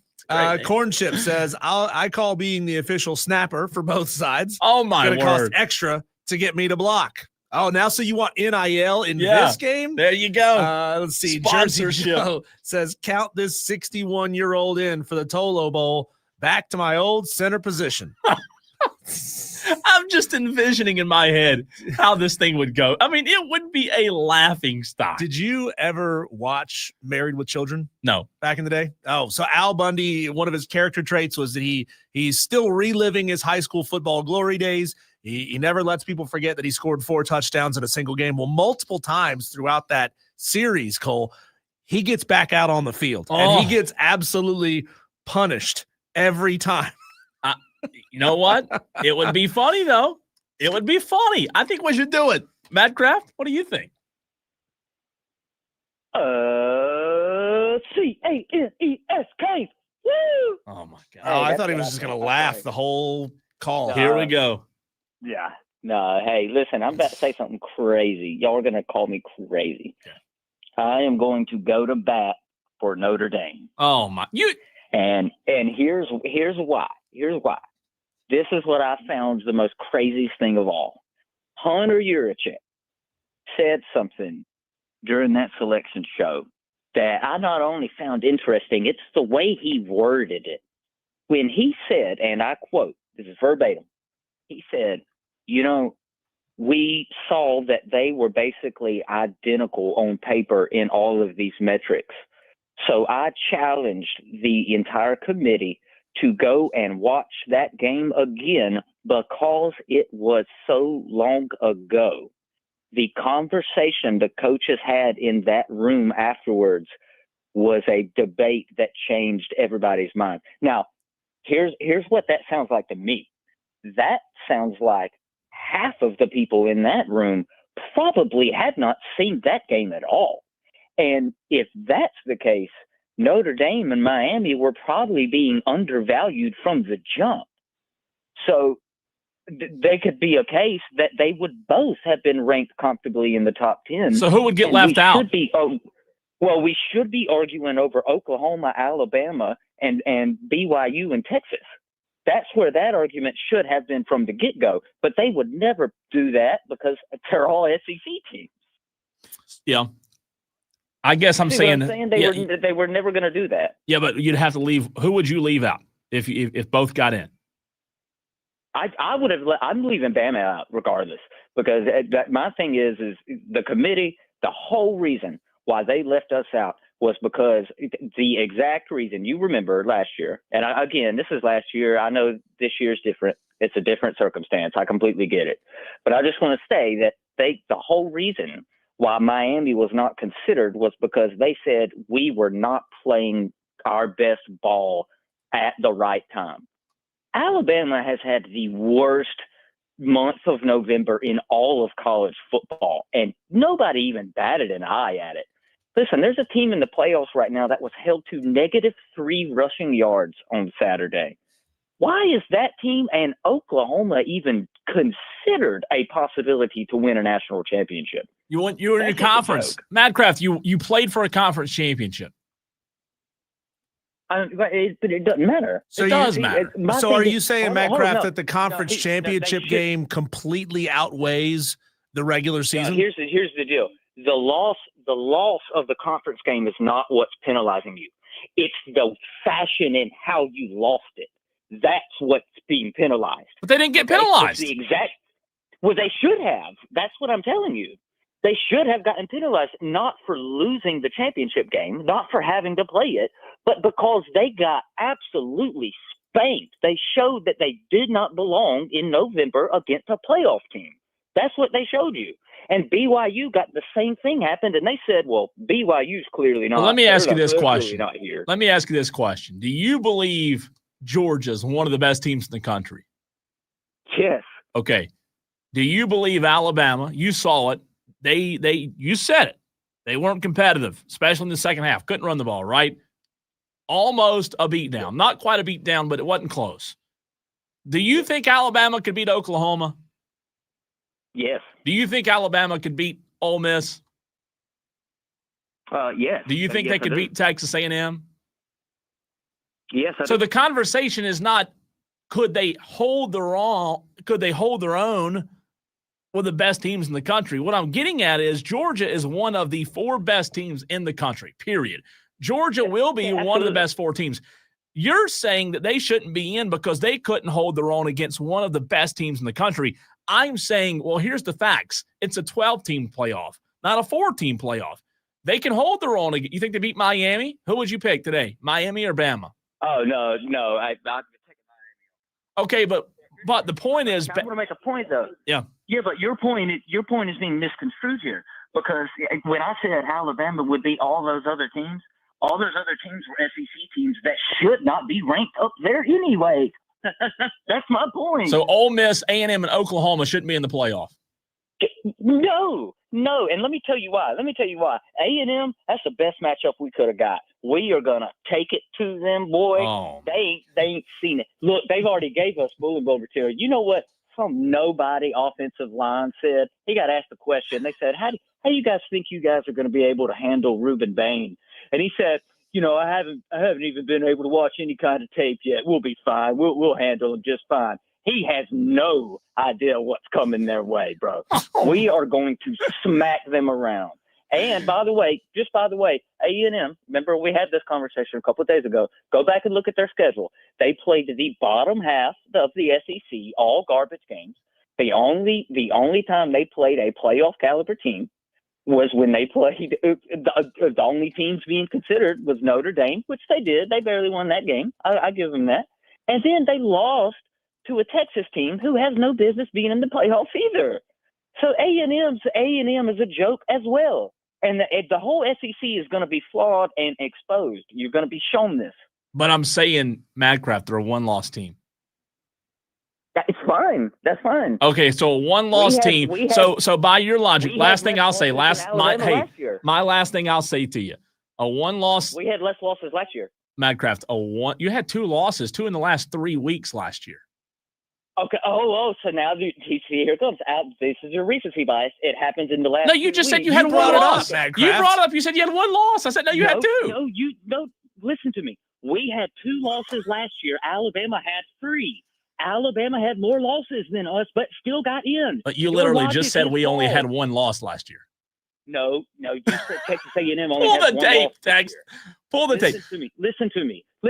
You said A&M has one loss, okay? And I said, okay, absolutely. They have one less loss than somebody like Miami that has 2 losses this year, okay? My point being is that just because they have one less loss does not make the difference of them being better, right? When you told us that would have made the case for Miami to go in last year over Alabama, who had more losses than us. I never said they were better than Miami. I said they're deserving of being in the He's playoffs. like Charlie from Always Sunny in that meme where he's connecting the dots. Just called you out.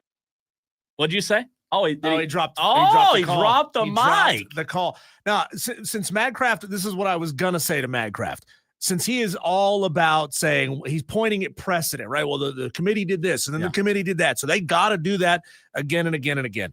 I think this committee put Miami in as a way of redressing the possible precedent of having head-to-head not matter, right? They couldn't stomach a world, and especially they didn't want to catch all that smoke from people online, from fans, from critics saying, how in the hell could you put a team in that lost to the team that was right below them? And they wanted to avoid that precedent.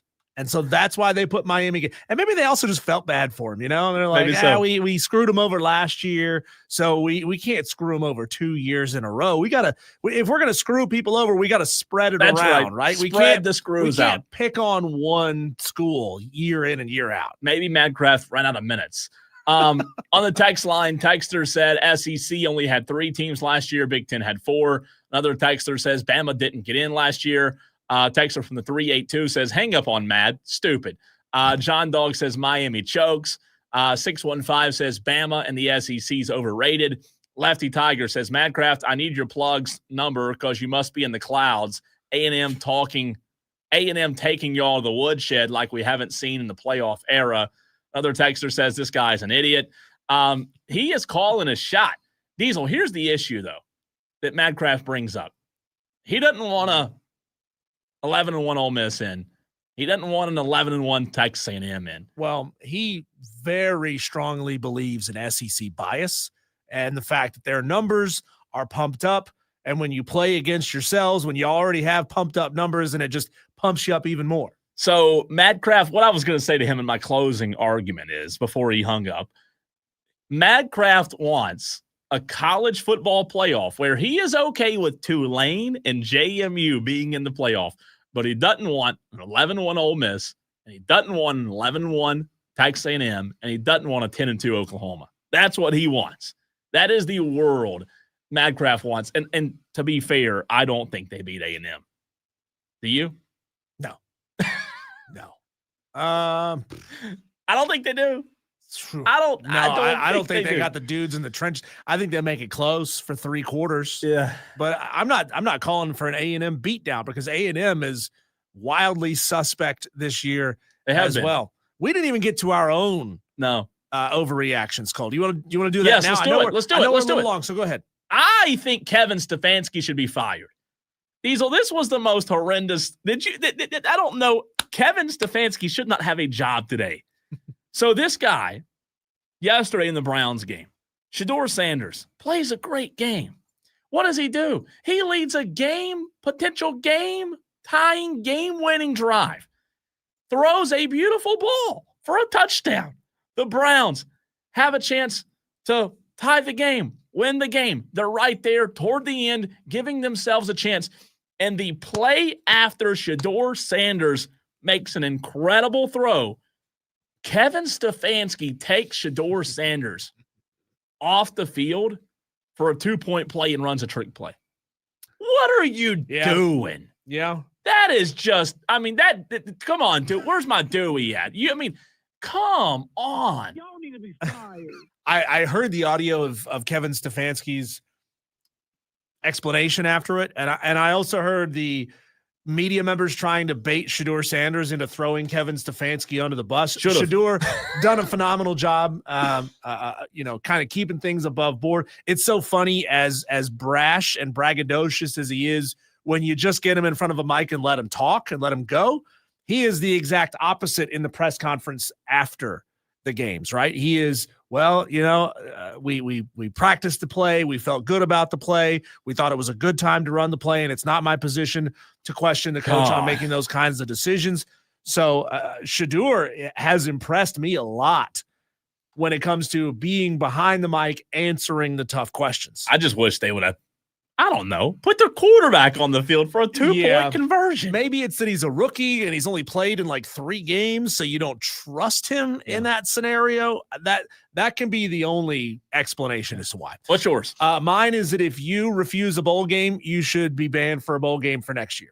Don't miss me with that. Any kind of postseason? I wouldn't say any kind of postseason, but no bowl game. There's been multiple, right? There's been a lot of teams that have refused bowl games, and it's not just Notre Dame, but they are one of them. Notre Dame and Kansas State, Iowa State, Baylor, Rutgers, Florida State, Auburn, Temple, Kansas, and Central Florida. None of them should get bowl games next year. If you're bowl eligible, like with Notre Dame, that's probably going to be that way in perpetuity. If we're not in the playoff, we're not playing in a bowl game at all. And I think that's sad. I think it's pathetic. But I do think if they are, let's say Notre Dame is like a 9-win football team next year and they're not considered for the playoff, I don't think you should be in a bowl game at all. Like you've already refused one, you're out the following year. If you're if you're watching the stream, you can see the graphic. I mean, this is kind of, you said it earlier in the show, Diesel, about bowl season being dead. Look what are we doing here? Look at this. And some of these teams now, like I want to make an exception here for the teams like last year where Marshall lost most of their team to Southern Miss. Like they all entered the portal, they all left. I'm not talking about those teams. I'm talking about the ones that willfully choose not to play in bowl games when they're bowl eligible. That is way too many brands. Pathetic. I mean, that's 10 teams right there, isn't it? Yeah. That's 10 teams on the screen if you're watching the show. Again, Notre Dame, I mean, Florida State. Bowls need to shrink. The criteria for getting in needs to become more difficult. 8 wins. You got to be an 8-4 team to make a bowl game. None of this 6-6. None of this letting in 5-7 teams. And I'm not even talking about this year and the 5-7 teams that are going bowling because all of those teams chose not to play. Yeah. They just need to up the standard. Make these games better by virtue of having better teams playing in them. But don't say that until next year because your App State Mountaineers got in. Well, they got in only because all those teams refused, and Georgia Southern needed an opponent. And hey, as much as I hate those guys, they deserve to go to a bowl game because they won the prerequisite number of games to go to a bowl game. They needed somebody to play. And you're telling me that Georgia Southern fans wouldn't say, "Oh, you ducked us in a bowl game forever"? Yeah, they'd say it. So you know what? Anyone, anytime, anywhere. Where is that game, by the way? That App game State is in Bowl Birmingham, Alabama. You going? I wish. It should be a good matchup. Yeah. It's at the new UAB Stadium. Okay. On December, I think, 27th. Oh, and you're off. It's a 5-hour drive to get down there and go to the game. I'm thinking about it. That is tempting. Yeah. Austin texts in, says, do away with all bowl games, 32-team playoff. And like I said earlier, just start it in October. Start the playoffs. Yeah, but then 33 is going to be mad they didn't get into the playoff. 30, then 35. I mean, it's never ending. Diesel, when we come back, we've got to dive into Clemson Penn State announced. What are our first thoughts on Clemson Penn State? How do the holdouts potentially impact this? And Grayson Mann told us earlier in the show, maybe a lot of Orange Tigers that we saw all season long aren't going to opt out. We'll talk about it next.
zone. This is Wire to Wire with Diesel and Cole Bryson on the Fan Upstate. Well, Clemson has opened as a 3-point favorite. The total set at 48.5. Clemson, Penn State, the Tigers, Diesel 7-5, Penn State 6-6. I think Dewey joked about it earlier in the show, but he's kind of right. This is the game. This is the bowl game that a lot of people said, hey, Clemson, Penn State, end of the season, postseason. Yeah, what is it? Semifinal? National championship, maybe? Not quite. Bad boy mowers, Pinstripe Bowl. I think the only cool thing about this game is the fact that you get to see your quarterback one more time. Maybe, like Grayson Mann said, you're not going to have that many opt-outs. And you're playing in Yankee Stadium. That's pretty – if you're a fan, like that does give you a little incentive to check something off of a bucket list. If I'm a Clemson fan, I'm excited for this game just because it's a change of scenery. You know, I mean, how many times did we hear about playoff travel fatigue for Clemson fans? Which, I mean, come on, that is a first world problem to have. Sure. Where they're tapped out financially from flying all the way out to Arizona, or California, or Texas, or wherever it may be. This is interesting. This is new. This is different. It took a weird path to get here. Yeah, but you're still playing in a new location. I know Yankee Stadium's a little bit wonky for football, but I mean, come on, it's still Yankee Stadium. It's Yankee Stadium. I would be interested in going as a media member just to see Yankee Stadium. I mean, Are you kidding me? Like, that would be incredible. The only thing is, as a media member, you're sitting in the Yankees press box behind the end zone, and you're a pretty good ways behind the end zone because the field goes, almost from home plate to center field. It's not great. Be interesting. Hey, big game, though, because Dabo Swinney Diesel enters the Pinstripe Bowl versus Penn State tied with Joe Paterno for the fourth most wins through the first 20 seasons of head coaching career. Paterno amassed a 187-44 record in his first 20 seasons. Swinney is 187-52 through his 17-plus seasons at Clemson. So an opportunity, kind of funny that they're playing Penn State, and Dabo will have an opportunity, Diesel, to surpass Joe Paterno. And in a small world, that's wild. Isn't that crazy? We're definitely going to see exactly what that Clemson culture is worth in this game, right? I mean, how many of those stars that don't need to play in this game are going to play? I mean, isn't that exactly what the Dabo and Clemson culture is supposed to be all about? It is about sticking together through all of it, no matter how bad it gets, and wanting to play for Clemson so badly that you play in every single game. I mean, we're going to see how many of those guys that love Clemson love it so much that they'll play in a game that could cost them. How do you think the fan turnout will be in Yankee Stadium? By the way, from here, it's about a 10.5-hour drive. Yeah. If you fly, you're probably going to be spending $300 to $400 a person round trip, right? It's not that bad. Not terrible. Yeah. But it is after the holidays. If it were before the holidays, those ticket prices would be higher. But it's the Saturday after Christmas. So $300 to $500 Diesel, give or take, on, a round trip airfare for one person. But if you've got two people, that's, $600 to $800 right there. Just looked, Priceline.com has a flight from Greenville to New York City for $73. What airline? Spirit? Does it matter? You're only going to be in the air for like 30 minutes. That's true. It's not a long flight. Sorry, Charleston. This is Charleston, but again, I'm just Googling. Let's see. I don't know if it won't tell you. It won't tell you until you book it. It's one of those things. Yeah, I just wonder, with it being around Christmas, the weekend after. Yeah. Again, I would imagine the prices would be cheaper before Christmas. I mean, cheaper after Christmas, a few days after, opposed to leading. I've flown on Christmas Day before. Diesel, I will tell you this. I have seen an airport completely empty. It was one of the strangest feelings ever. I flew from Greenville, Spartanburg to Dallas on Christmas Day. I was home, it was when I was living in Dallas. I came home for Christmas. I had to fly back on Christmas Day because we had a game that next day. And I flew back from GSP to DFW, and I'm telling you, there was not a single person in the airport on Christmas Day. It was weird. Wow. Everybody travels before and after. If you fly on Christmas Day, you're golden. Whole plane to yourself. So I just looked up. Now I clicked on dates. I made sure to select GSP to JFK, a one-way flight on American Airlines. $120. Not bad. Not bad. So you're looking at 300 minimum round trip. You might, and that's fly in on the same day. That's flying in on game day. Yeah. Not terrible. It could be done. Cheaper to drive. And it's not a bad drive because I've done it before. You go through pretty cool places. You get to see Washington, D.C. You get to see Pennsylvania and Philadelphia. I mean, it's a cool drive. It's not a bad. I mean, hey, you could hop on a train and get there via Amtrak. I've done that train trip before to New York. Yeah, it sucks through North Carolina and Virginia. Oh. They stop every small town. Oh, it's a long train ride, but it's not expensive. I'd feel like I'd be on one of those criminal, shows where somebody takes the train over, and next thing I know, I'm, calling the police from the back of the train. Hey, we got to get train travel going in this country again. That's a completely different conversation. When we come back, we're not going to have a ton of time on it, but we are going to touch on the Carolina Panthers and their path getting just a little bit easier to go to the playoffs with what happened this past weekend. Next.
Thank you New Orleans Saints. The 3-win New Orleans Saints topped the Tampa Bay Buccaneers over the weekend, Cole, and the Carolina Panthers' odds of getting in the playoff jumped from 22% to 31%.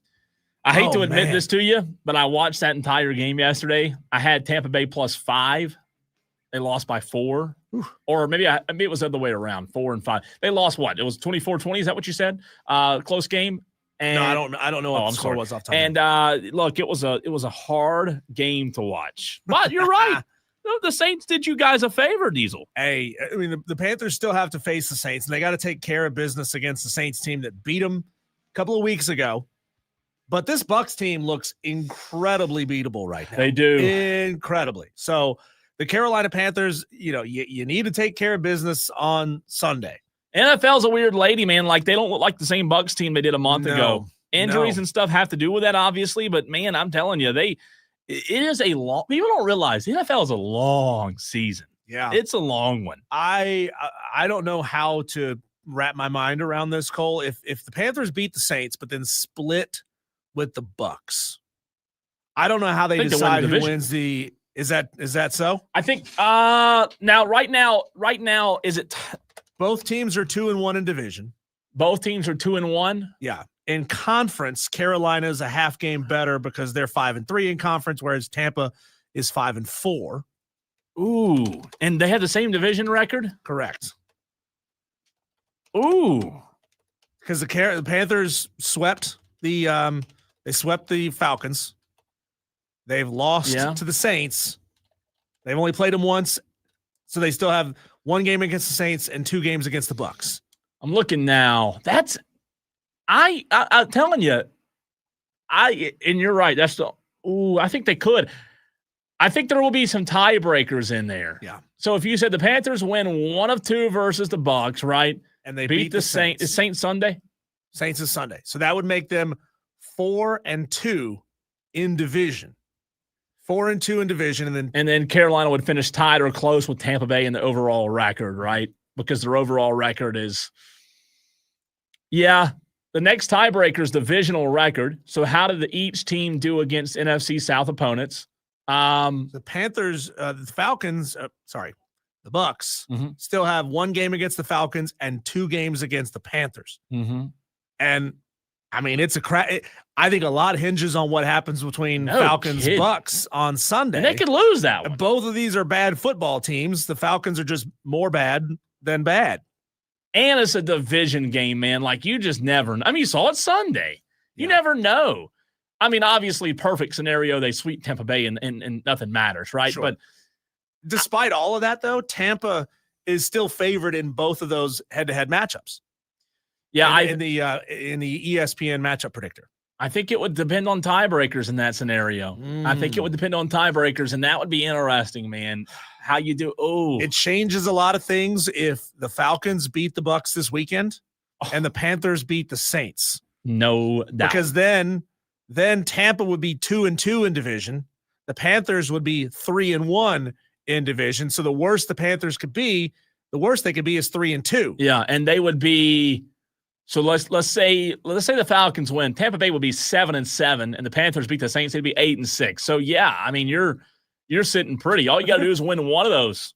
I've very rarely had to wrap my mind around playoff scenarios when it comes to the Carolina Panthers. So this feels new to me. It's fun. It's meaningful fun. football. That's great. And you know what? Like, you don't know anything about that. You're a Cowboys fan. No, we make the playoffs. We just choke in the playoffs. Thank you. Get it right. This is the first time we hadn't made the playoffs, back to back in a long, long time. We're usually losing in the second round or first round. Yeah, usually first round. I would say this.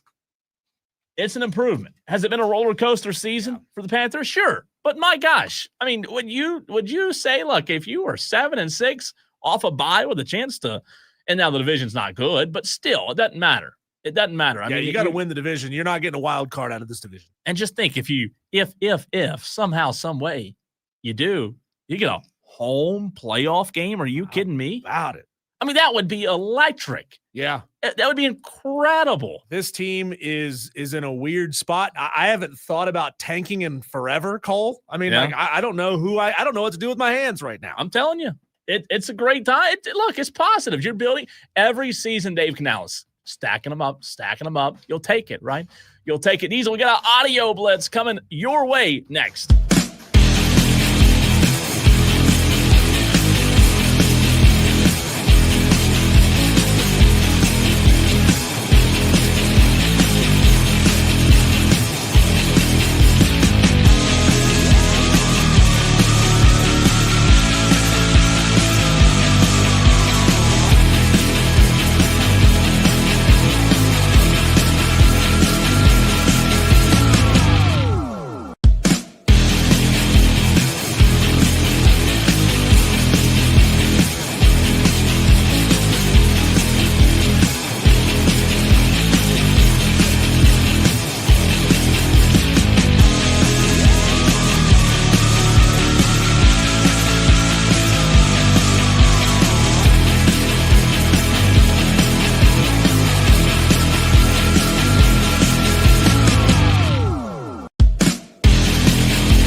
Upstate. To the president, Pam Whitten, the AD, Scott Dolson, our assistant coaches, our team, our seniors, our fans. All right. We are Big Ten champions. And you talk about changing the way people think. I got 3.5 weeks to get this team humble and hungry for the playoffs. That is Curt Cignetti Saturday night after knocking off Ohio State. Diesel a big win as we allow Curt Cignetti to debut the audio blitz on today's show. He's the lead audio, a big win for those guys, and he's not nearly as cringe as his quarterback during a post-game interview. My gosh. Yeah, I saw that. I mean, it makes you want to crawl out of your skin. It is. I don't know what it is. Is it is yelling? And I have the audio, but you've seen it. Tolos have seen it. Yeah. Is it the way that he just yells? I didn't have a huge problem with it. I know a lot of people made fun of him for it. I saw people saying that take him out of Heisman contention because of that interview. Look, it's a level of excitement that I can't fathom. I know, I can't fathom being in that situation. I mean, come on. You telling me that guy needs to be composed? Stop trying to, stomp on other people's joy. Diesel, I'm going to stop on it because I have the audio. It's really bad. And whoever said take him out of the Heisman contention, I'm with him. This is Mendoza. Fernando Mendoza after the win. Maybe the cringiest audio you've ever heard in your entire life. Mendoza post-game. Here you go. How does that sound? It sounds so beautiful. I want to give all the glory to God. We were never supposed to be in this position, but by the glory of God, the great coaches, great teammates, everyone we have around us, we were able to pull this off. Whoever thought the Hoosiers would be here, but now the Hoosiers are flipping champs. Let's go. Place for this group. It's the right thing. I mean, what are we doing, dude? Like, he sounds like a 10-year-old that's mad because the Hot Pockets weren't in the oven when he got home from school. Diesel, this is weird. It's so cringy. Are you gonna tell me that Kevin Garnett's "Anything Is Possible" was also cringy? No, not near as bad as that. Oh, okay. Not near as bad as that. That was. By the way, Joey on the text line said tiebreakers don't matter. Panthers just need to win out. Joey, are you sure about that? I'm not trying to be funny. Let me know if you're. I think there are tiebreakers that have to come into play if they have the same record, right? Mendoza, he's a great quarterback, Diesel. I mean, he played really well on Saturday. Did you see what Johnny Manziel said, though, by the way? No. Johnny Manziel's taking some heat right now. Really? Yep. Is it from the lighter he's using on whatever illicit substance he's currently heating up? Johnny Manziel said, look, Fernando Mendoza hype. He tweeted a video, Mendoza throwing a fade ball to the right side. It was the one where it pretty much ended the game, right? And Manziel said, so Heisman contention now is being able to throw simple fade balls down the sideline? Just saying. What a hater. He is a little bit of a hater on this Monday. Salty. Yep, he is. But again, Mendoza's had a really good year. He's had a really good year. And we didn't we talk about it on Friday? The winner of this game might be the Heisman Trophy winner. Might be in contention. To me, it left the conversation wide open because neither one of these players played a phenomenal football game. No, they weren't like eye-popping, like Bryce Young 400 yards, right? Because that's what we're comparing quarterbacks to nowadays. I mean, when it comes down to having to make that tough decision, splitting hairs here, you're looking at this game, and Mendoza threw for 222. Yeah. Julian Sayin threw for 258 in a loss. Yeah. And both of them had a touchdown and an interception. Neither were great. We talked about last week how close these two are, and then they go out and have an almost identical performance. It's weird, isn't it? Yeah. Aaron Rodgers. Finally, the Steelers got a win. I believe they're, 6th, 7th of the season. And this was his response. Was this too far? Was this crossing the line? You tell me, Aaron Rodgers. What does it mean to get a win like this after the week that you guys have had and the week that kind of like got upset? Means maybe you guys will shut the hell up for a week. Cross the line or no? Nobody laughed. Nobody laughed. Nobody chuckled. Nobody Nobody laughed. said, Aaron, you're funny, man. You're breaking our balls, man. You're a funny guy. God. Aaron's not not happy with the media in Pittsburgh. He's, you lose in Pittsburgh. It's a big city. Media's tough on you. Mm-hmm.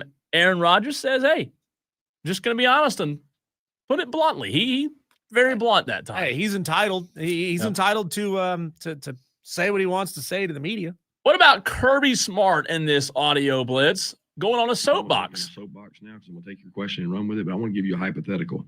Okay, that was the 9th game of our SEC schedule, right? So now just imagine that was the 9th game of the season for everybody in the SEC, and everybody played another SEC game. Now, I'm not saying it was on this week. I'm saying it was on a previous week. So that's 8 more losses, right? 16 teams. It's 8 more losses in our league. So 1 team, 2 teams. Let's say this last weekend it was Oklahoma and Ole Miss or whoever hadn't played yet. They played and they got losses. And then they're going to go to the SEC championship and play another game. Those 2 teams were beat up tonight, and that was the 9th game of the year. And we're looking at next year having another game.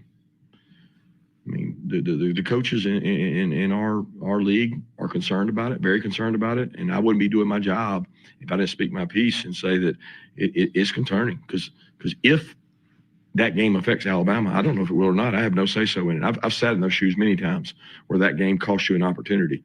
But hypothetically, every team just played another game in their 9th game. So there's 8 more losses. Who just dropped out? All right, and then there's another game, SEC championship. It's tough. He's got a point, doesn't he?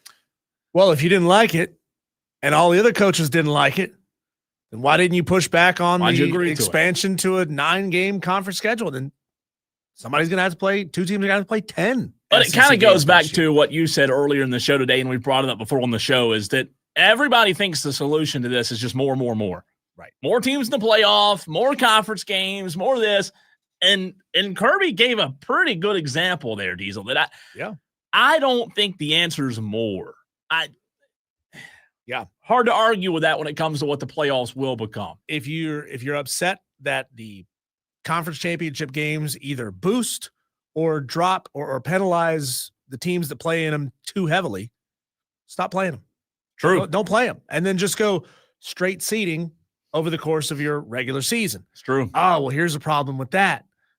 Not everybody plays everybody in your conference. So how do you do straight seeding when it's possible? And look at Indiana and Ohio State when they duck some really good teams in their conference. Not duck, that's not the right word for it. But they don't play some really good teams in their conference. So how do you really know? How do you measure up your conference when not everybody plays as equal a schedule as you can, which means everybody plays everybody? More. That's all we want. All right, are you ready for the best piece of audio you'll hear all day today? Let's hear it. I mean, Diesel, Tolo's out there.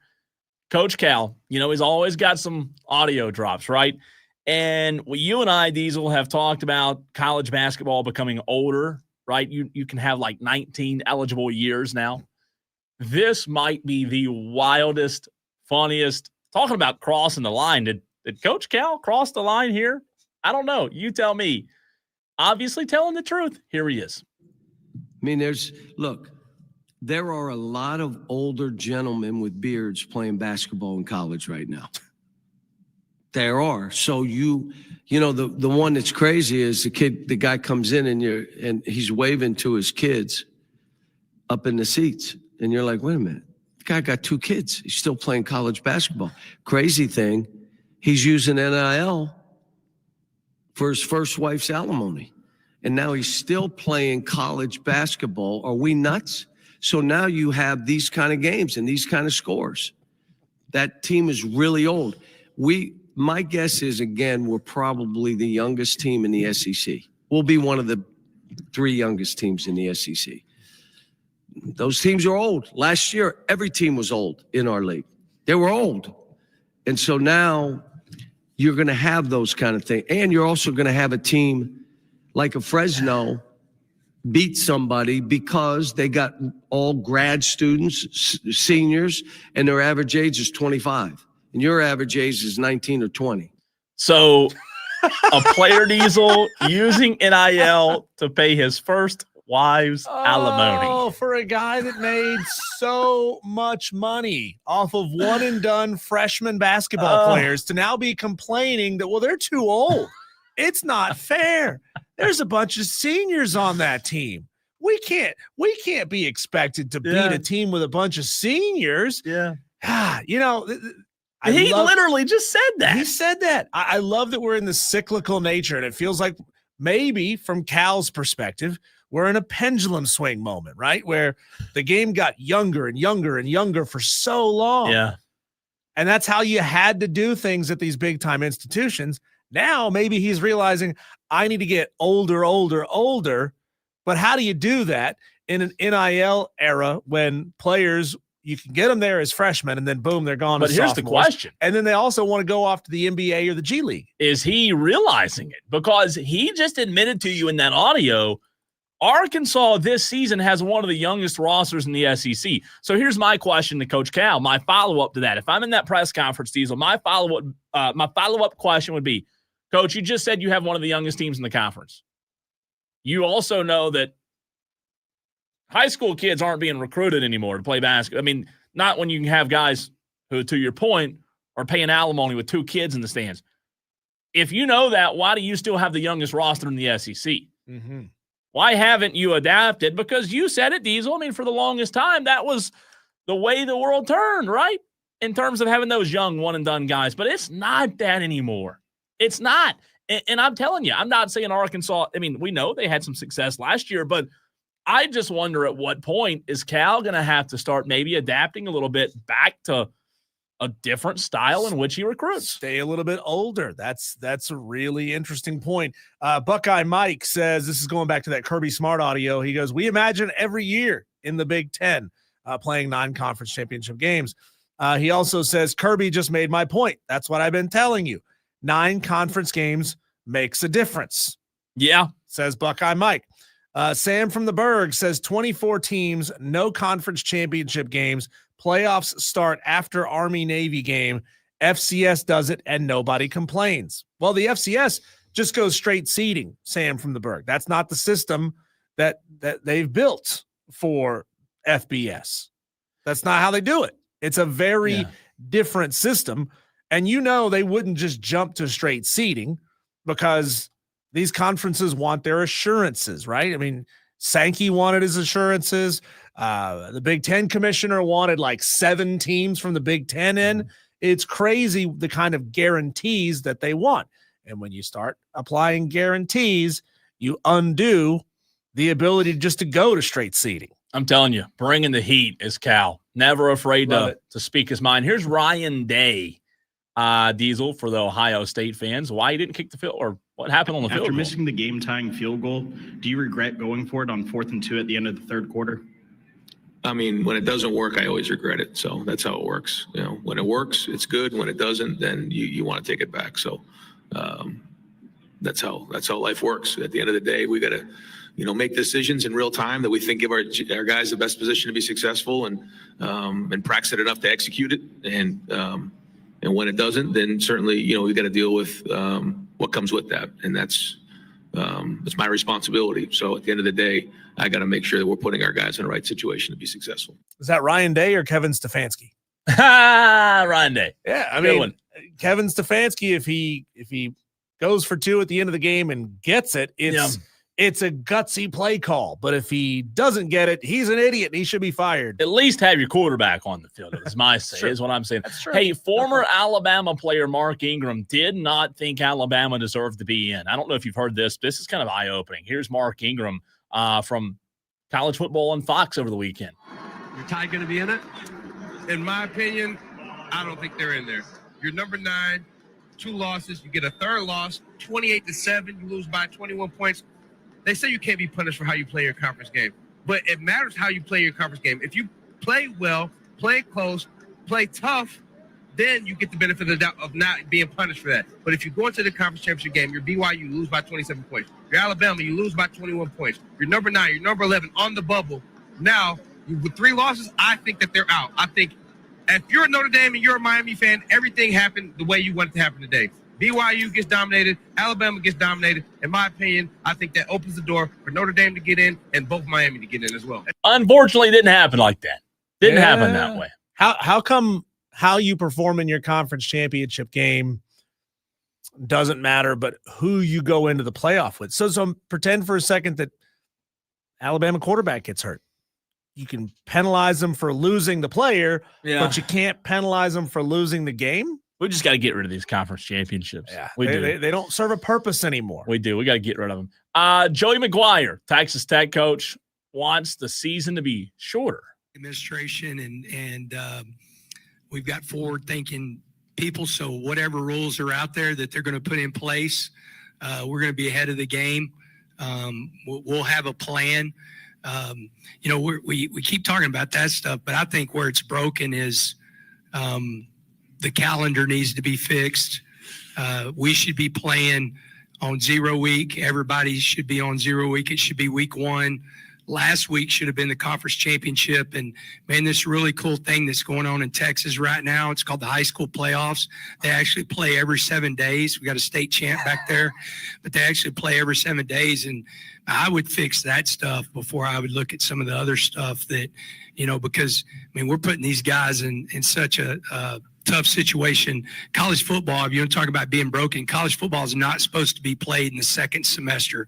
College football is not supposed to be played on January 19th, and all the stuff that you can fix that away makes the portal window easier on coaches and everything like that. So, man, if we want to get behind something and fix something, let's fix the calendar before we fix anything else. Right or wrong? He's absolutely right. He's absolutely right. How come there are all these things that coaches want? Yeah. But they never get any of them. I'm with you. Kirby doesn't want to go to 9 conference games. Scott Frost says the system is broken. Joey McGuire says we need to move the calendar. All these coaches have all these thoughts, feelings, and opinions about these things, but none of them ever change. That doesn't make any sense. Here's one last weird piece of audio, Cole. This came down the pike last week, but I've never heard a coach be this brazen about his transfer portal and recruiting strategy. This is Jeff Choate, Choate, Choate. I don't know how you say his name. He's the head football coach at Nevada, and he said this as a recruiting pitch. You know what happens when you come to Nevada?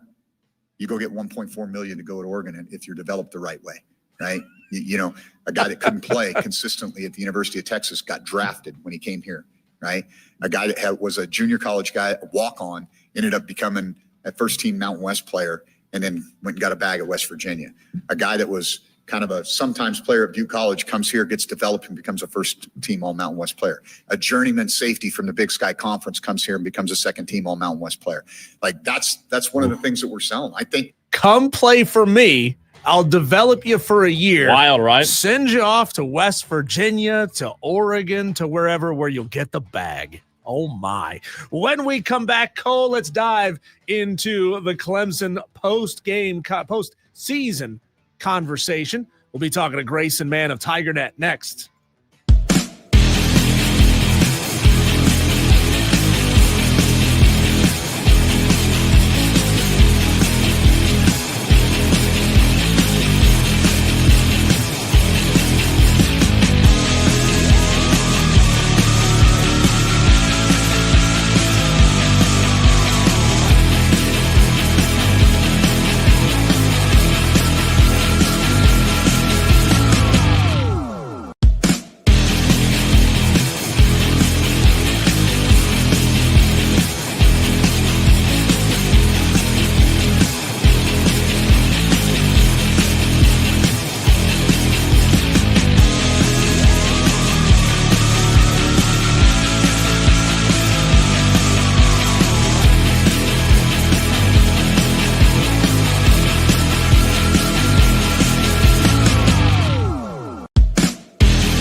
game entirely. They go on a little run to get themselves bowl eligible.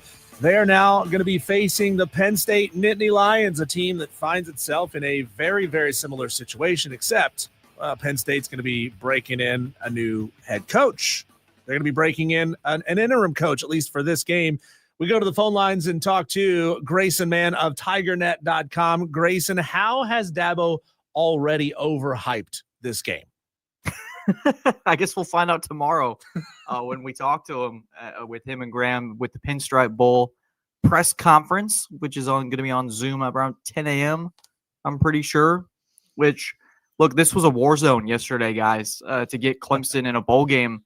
A lot of outlets were reporting it. We were kind of doing this live play-by-play in our work group chat of things that we were hearing, but it was a battle to get that brand of Clemson into kind of that mid-tier bowl stretch because they know that brand will bring fans.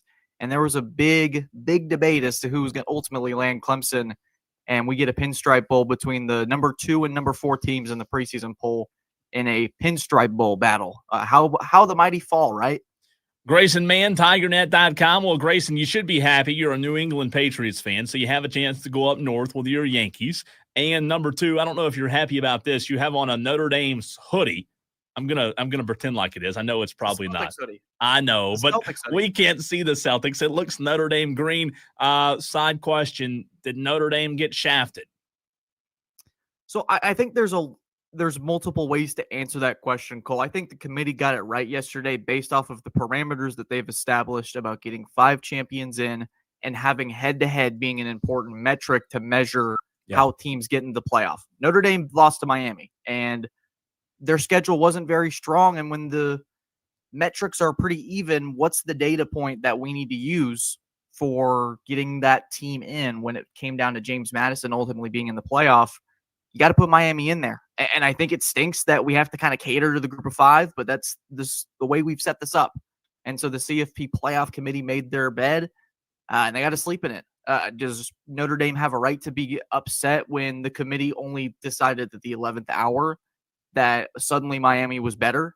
I think I'd be pissed, but ultimately at the end of the day, that's the game you play. And that's why we have these kind of games, is to determine who's better. Notre Dame lost to Miami week 1, and that result should have held up. Yeah, Grayson, I was going to say the committee didn't decide that Miami was better than Notre Dame. Miami proved it on the field by beating Notre Dame. And even though it was week 1 and it feels like it was 5 years ago, that was this season, and that result has to matter. Yeah. Now that you've had time to digest the Clemson recruiting class, how would you evaluate it? What freaks have you identified, as in freaks as in a good thing, and what glaring holes do you still kind of see that need to be addressed via the portal? Yeah, I think that the top thing in terms of positives from this recruiting class, I think this O-line class has a potential to be one of the best ones to come into Clemson, and they have a glaring need. You're going to lose 4 starters on the offensive line pending some decisions, and I know it wasn't a great strength anyways this year from them, but anytime you lose 4 starters in any position group, it sort of leaves a little attrition. And so for this freshman class, should they choose to trust them this early, I think they have an opportunity to contribute early. I really like Naeem Burrows, receiver from Jacksonville. I think he's a guy that had a lot of interest. Florida was poking at the door consistently for months before Clemson ended up putting pen to paper. And then locally, I know Cole's probably seen him too and can agree with me. I think Contavion Anderson's legit and can play immediately for this Clemson group, especially at a position that struggled so mightily at safety. I think Anderson brings in an athleticism and length that position really doesn't have right now. And so in terms of the positives, there are those. But negatives, I didn't love that they couldn't get a running back out of this class. That may be a target for portal, depending on how things shake out. I think that the depth could certainly be bolstered. You'd like a little bit of a 1-2 punch. You didn't really get a lot from Gideon Davidson to warrant, oh yeah, that guy could be a 95% snap carrier in 2026. So that's an area I'd target. We could go all along a day, but for a team that went 7-5, shoot, they could use everybody at every position, to be completely honest with you. Grayson, what are you concerned of running back for? They've got plenty of receivers. Just got to move a receiver over running back. What's your concern? I mean, I'm lost here. Are we going to recycle that process? I'm just saying, you're concerned about running. You got 19 receivers over there. Bring one of them and play running back. Why not have a lineman lose a lot of weight? Yeah. He could be a running back too. It could happen. Are you excited for the trip to New York? I mean, playing in Yankee Stadium's pretty cool, right? I think you're right on the nose. I'm really excited about it. 3 days in New York. It's going to be absolutely crazy because it's in the middle of holiday season. But shoot, let's embrace this chaos that this season has been and add it to a little bit of a trip in New York City. I've been there since I was 16, so it'll be a really cool way to revisit that spot. And heck, get to go to Yankee Stadium. That's a pretty big bucket list deal. Yeah, Grayson, I think it'd be easy for fans at least to overlook this Penn State team with James Franklin gone, all the negative hype around the team. But they quietly went on a 3-game win streak down the stretch where they were scoring a bunch of points. And if you look at that chunk in the middle of the season where they were really bad, 5 of those 6 losses were a single score game. So there's a lot of similarities between Clemson and Penn State. The only big difference is that Clemson's hanging on to its coach and Penn State didn't. Is there any chance that the overlook bug bites Clemson here? I don't necessarily think so, just because this is the final game. There's nothing else left on the docket for this team. So you kind of put all your energy and resources into winning this one. And similarly to Penn State, Clemson's also riding on a little momentum heading into this one with winners of 4 straight, could make it 5 and be the only, I believe, 8-5 team after starting 1-3 in Clemson's history. So there's a little bit of that on the line for the Tigers. But yeah, you mentioned Diesel. This is a great Penn State football team that's kind of figured it out under Terry Smith and really playing hard for their coach. I really thought they might hire him when the cycle appeared to be as grim as it was down this stretch. So a lot of one-score games. They nearly beat Indiana. They nearly took down the Big Ten champs, as they proved on Saturday. They're probably the national title favorites as of right now, depending on how you view Ohio State and Georgia. So this Penn State team's got a little bit of punch above that 7-5 record. So I'm curious to see how Clemson attacks it. And I'm excited to dive into the tape here in a couple days. Grayson, I would imagine the biggest thing that fans want to know is, well, who's playing from the Clemson aspect. Any intel on that yet, or when can you imagine players start opting in or out? I think that news has already started. We heard Avion Terrell, and that was sort of an expected one since he's got a high round 2 grade. Yeah. Probably not going to play in this game. He did declare for the draft, but didn't necessarily add whether he's going to play in the bowl game. Heard some positive news about TJ Parker maybe playing in this bowl game, so that may be something to keep an eye out for. But again, these decisions haven't been made yet, but I'd imagine in the next few days with bowl practice starting, you're going to want to have an idea of who's there and who's not. Sweeney is not expecting any opt-outs, which may be unrealistic on his part. And if they're able to pull that off, that's pretty darn impressive in this era, I'd say. Yeah, Grayson, going, bigger picture, extrapolating that information, there was a time when we thought player opt-outs in the postseason was unthinkable. Now we got players opting out of bowl games. We have teams opting out of bowl games. I genuinely believe that over the next couple of years, we're going to start to see a fairly large number of bowls start to go away. They're going to say, look, if you guys aren't even going to show up, we're not going to sponsor and we're out. Do you foresee kind of the same thing of a shrinking of bowl season? Well, it's fascinating when a big brand like Notre Dame just essentially calls it their season. They're like, we're not going to be in the playoff. We might as well not play in the Pop-Tarts Bowl. I'm all for competition. And if you're a coach of a program, you get 15 extra practices, some with your new freshman recruits to be able to kind of ease them into things. And I think that time is really valuable. It's become and this is where Sweeney's been right. It's become a lot of playoff or bust for a lot of these programs where they don't see the incentive in that extra month to be around the program, continue to build for next year. That's what Clemson's doing from here on out, is they're gathering data for 2026, and they get to do that on the practice field versus in front of a computer watching film. So I think Notre Dame set a pretty troubling precedent. Now you have schools that don't see the value in going to some bowl games. And I know some of those smaller bowl games for sure I could totally see being eliminated, because for some of these programs, they're going to be losing money going on these trips instead of actively gaining anything.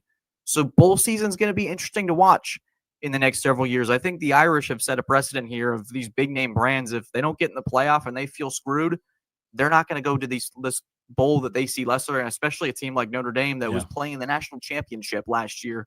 They don't want to waste their time with the Pop-Tarts Bowl, even though it's the best of the bunch outside the playoff. But that's just me. You know what's crazy, man? I just look back. I think back how far we've fallen in terms of these bowl games. I was at the LSU Clemson game in Atlanta, the 4th and 16 Taj Boyd game. And that felt like the biggest game in the Southeast. I mean, it's just amazing how far we've come since then. Will Garrett Riley be opting out for the bowl game? Yeah, that's one that's continuing to develop. There's obviously been some things reported that he's fielding other jobs right now. So if he does take one, that's going to be something that, Clemson will have to find an interim OC for that bowl game. So it's all slow drip, as we reported on our end from TigerNet, is that we don't expect blood to be shed like not last week or even right now. I think it's still going to be a process that slowly plays out. I think they're waiting on to see how that move goes, because I think some staffers could go with him if that's a head coaching job. And so this is going to be a domino effect that Sweeney's closely watching. But I'd inform you guys and your audience, Sweeney's very methodical when it comes to these moves. He usually has his candidate lined up once that axe is swung. So I would expect once that move is made, he's got his guys lined up ready to go to be replacing them. Gut feeling, do you think he goes to the bowl game? I'm 50-50 right now. Okay. I asked this question of Jack Veltri of Gamecock Central last week. Grayson, I want to ask the same question of you. I want to turn it around. And I know there's still a game to be played, so it's maybe still a little TBD.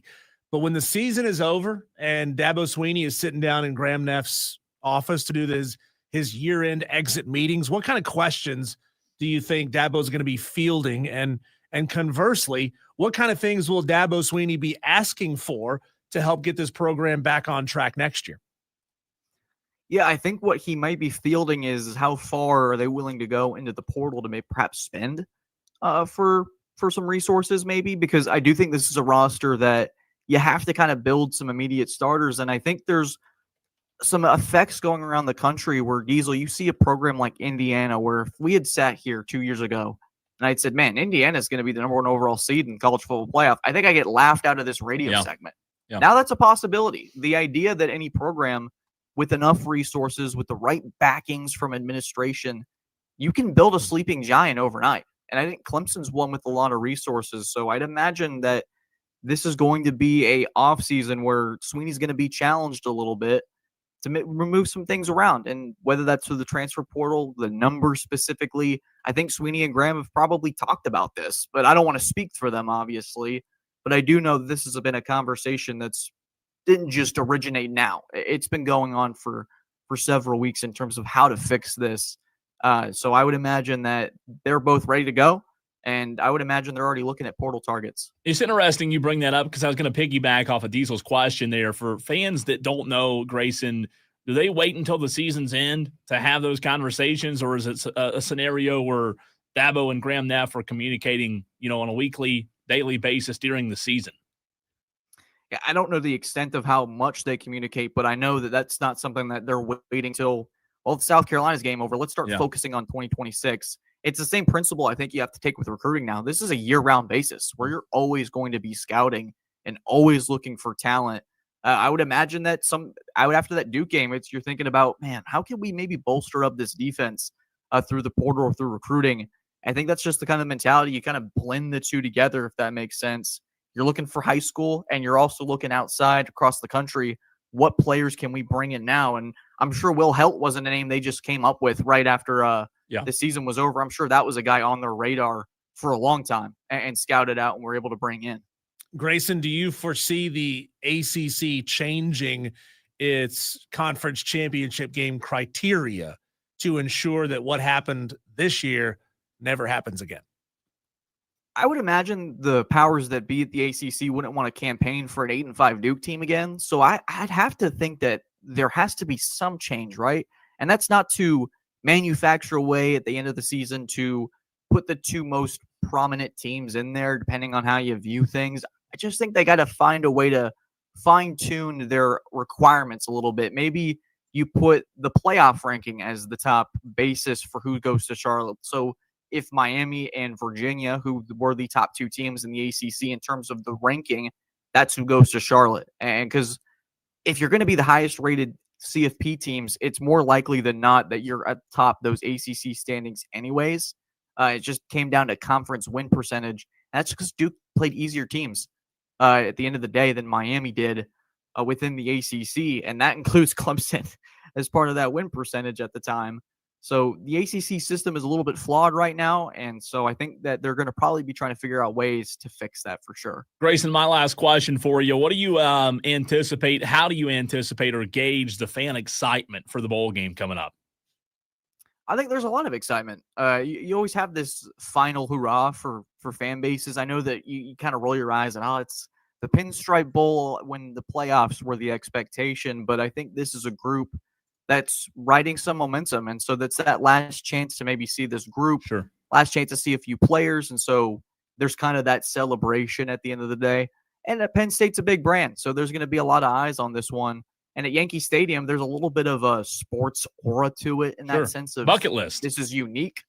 And so maybe if Clemson was playing in the Birmingham Bowl, people wouldn't care. But, Clemson's playing at one of the best venues in sports history. Yeah. Let's see how this goes. Grayson, how did you react watching the ACC championship game and seeing just abysmal attendance, 41,000? That's a good G5 game. Yeah, I think I tweeted out, it was about 20 minutes to kick, and I was like, this looks like it's half full of a stadium. It looked pretty embarrassing. And so for a group that I understand Virginia and Duke aren't necessarily football powers, but Duke's right in Charlotte's backyard. It's not a far drive. So I just imagine that you'd be able to make that work somehow, some way. But I think at the end of the day, if you're the ACC and you had Clemson and Miami playing in that championship game, that stadium's probably pretty full. So it's just a matter of the brand name and recognition. It's a little bit tougher in this conference to gather that attention when it's not basketball season. Grayson, you're the best, man. As always, appreciate the heck out of you, and we'll continue to talk to you soon, man. I appreciate you guys. Take care. Absolutely.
Final segment of the show today.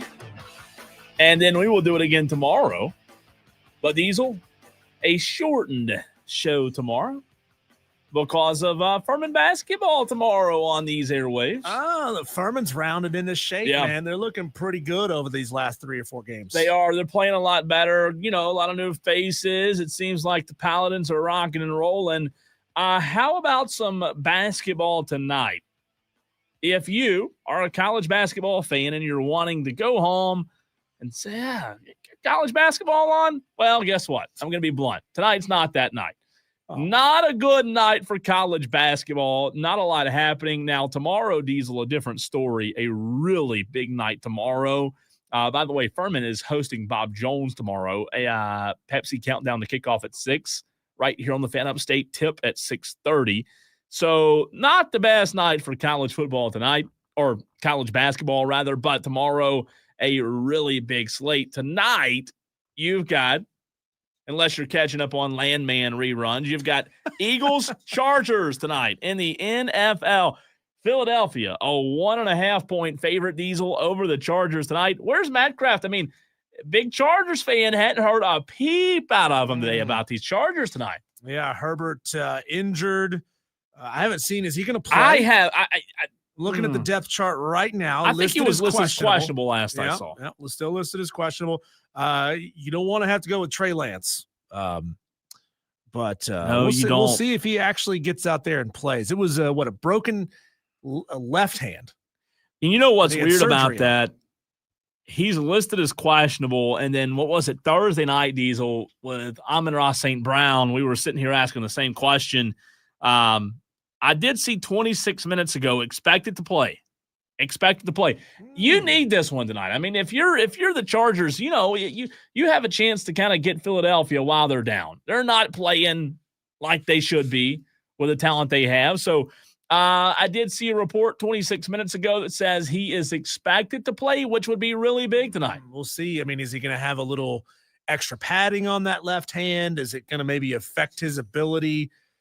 It's going to be warm because it's out in LA. So I mean, God, if this game was in Philly, it might be a different story. Think how cold it is and up there, and if your hand's broken, it hurts that much more to get hit. Here's the problem, though. Here's the problem with all of this, and we hadn't even discussed this. This is what you and I need to be looking out for. If the Chargers win tonight, not only do we have to deal with a Mad Kraft, whose Miami Hurricanes just got in the playoffs, we've now got to deal with a Tolo and Madcraft, who we love, but his Miami Hurricanes would have just gotten in, and now the Chargers beat the reigning Super Bowl champ Philadelphia Eagles. So does that mean you're cheering for the Eagles tonight? No, God, no. Are you kidding me? So that means you're looking forward to Madcraft. Yes, I am teaming up with Madcraft. Texter, by the way, Diesel says the only Southern team to win the Pinstripe Bowl is Wake Forest. Penn State will beat Clemson in the cold North. Winter is coming. Buckeye Mike taking a shot at Clemson fans there. Buckeye Mike says the ACC is 1-9 in the Pinstripe Bowl. How about this? Sam from the Berg says 24 teams, no conference champs. Playoff start after Army-Navy game. FCS does it, and nobody complains. Madcraft text in, says, love you guys, hashtag bolt up. Yes, I agree with you. Bolt up, baby. Let's go. Beat the Eagles. I'd pull for Iraq, Diesel, before I pulled for the Philadelphia Eagles. I'm sorry. I think Madcraft deserves nice things, at least for a little while. That's right. Let him enjoy his hypothetical victories for now. Yeah. Good luck, Mad.